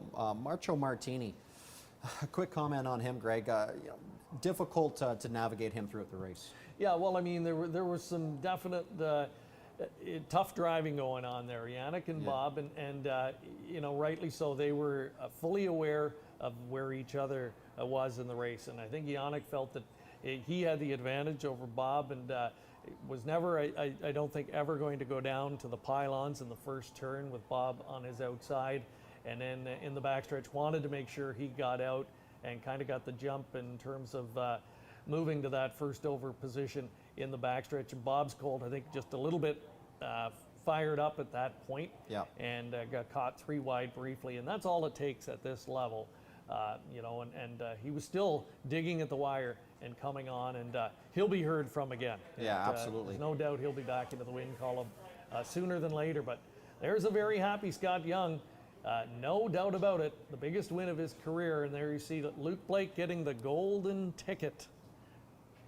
Look at that, the Mohawk Million golden ticket. So it's really added a whole other element, hasn't it, Greg? I mean, this is a big event in itself, but now with this on the line, it changes it. Yeah, it certainly does. So On a Streak, Blay and Connections, by winning this event, stamp themselves into the Mohawk Million. And then, as we talked about, Blay and Determination, they're going to have another decision to make as to what stablemate do they send, because they've purchased one spot, you know, a number of months ago, and the question remains: is it Macho Martini? I would think it would be tough for 2-year-old Trot and Philly to go against the boys, but Donald Soprano won in 53 and change, and this race went in 54 and change, so certainly competitive, but shows a little dynamic to the big event. Well, I think you answered my question. I was going to ask you, hypothetically, you own all 3, Greg, and you've got one spot. Who do you send? You know what, from a management, that's a great question. From a management standpoint, I think that I would go with Macho Martini. I think just the way that the horse was driven tonight under the circumstances was rather difficult. I would be sending the boys against the boys and leaving Donna Soprano out of it. But there's a quick look at the prices there, Greg. $32 for the win on a Streak. One of the few upsets of the night, and it comes in dramatic fashion in the William Wellwood Memorial Final. Scott Young is trackside. Mark McKelvey getting set to have a few words with him. So we'll send it over there now and get ready for that winning interview.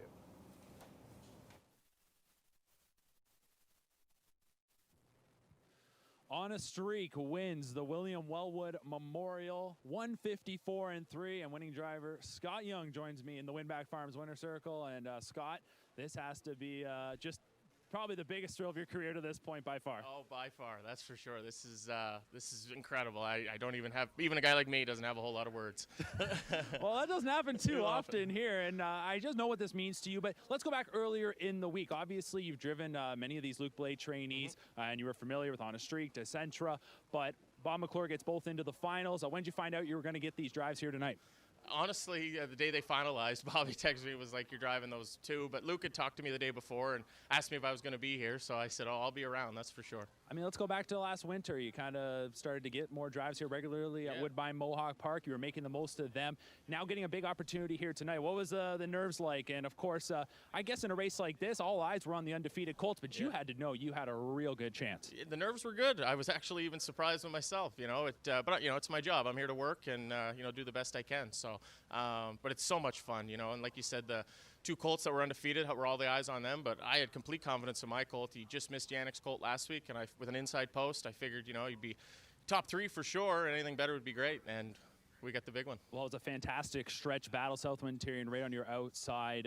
I guess at what point? Was it not till the line that you knew you had it? Yeah, honestly, I took a look over, seen Yannick first up, Bobby following him, obviously, and thought I'd try and get a little distance in the last turn, and my colt dug all the way down the lane. I still thought Yannick was going to get me halfway down the lane, and I was content with second even, but he kept digging, and right at the wire, we got her. All right, well, congratulations. A job well done. Soak this one in. I know you'll remember this one for quite some time. Oh, you know it. Thank you very much. I just like to say thanks to Bob, Luke, and Serge for having enough faith in me to drive their horses, and I really, really appreciate it. All right, congratulations, Scott Young. On a streak, wins the William Wellwood Memorial, 154-3. A popular win here locally, to be sure, and a win that could propel a young guy like Scott to new heights. He really has broken through here on this circuit in this past year and a half, and now winning in a Grand Circuit event on a stage like this will go a long way for him. There's no question about that. So maybe just thoughts on the night in general, Greg. We've seen a little bit of everything, and I think save the best for last. Yeah, absolutely. We talk about young drivers and when they propel their careers. You talk about Bob McClure when he came onto the WAG circuit and he made a dent and he goes on to win the Hambletonian. Well, it wasn't that long ago where Scott Young was a regular driver at Western Fair and Flamborough, and he still makes those trips, but he's more known to make the regular routine here of Woodbine Mohawk Park. And I think tonight was an exclamation mark of how he's propelled his career here onto the WAG circuit, not just to be an overnight guy, but also to be a stakes driver, especially with young horses, and I think that this was just a stepping stone. All right, we're calling it September to remember here at Woodbine Mohawk Park. This is a night that Scott Young is going to remember for a long time. You're going to have a few days before you can wipe the smile off of his face, I am sure. So what a way to wrap up our coverage here tonight. We hope you have enjoyed it, and we'll have another look maybe at that poll question quickly before we wrap up tonight. Here's the one that we put to you at the top of the show, and we want to know who would be your pick at this point in the season for overall Horse of the Year. There's still a long way to go, and at this point we think it's probably a close race between a few horses. Gave you 3 choices to choose from: Tall Dark Stranger, winner of the NA Cup; Ramona Hill, the Hambletonian winner; and Chimpanzee, who was had an incredible start to his season as well, or could be someone else. So again, still time to leave a comment and have your say, and everyone who does so is entered automatically for the draw for that Urban e-bike we'll be drawing for. And our final show of the season in November, when we'll be covering the SBOA Stakes Finals from here at Mohawk Park, and that's compliments of our good friends at hoofbid.com. All month long, again, don't forget to use the hashtag September to remember _COSA-TV for your chance to win. We'll have a draw coming up following our September 26th show. Canadian Trotting Classic, that's the next one coming up on our tremendous lineup of races here throughout the month of September. On September the 19th, top 3-year-old trotters in the sport will be here. And on September 26th, we wrap up this spectacular month of racing with the first ever Mohawk Million and the Metro Pace, the marquee event for 2-year-old colt and gelding pacers. We'll have stops in October at Western Fair, opening weekend there of the fall season. We'll be back here with grassroots finals and OSS super finals to round out that busy month of October as well. Thank you again for joining us tonight on the night where the Wellwood Memorial Final produced a big upset. Compliments of On a Streak and driver Scott Young. We'll see you next time on COSA-TV.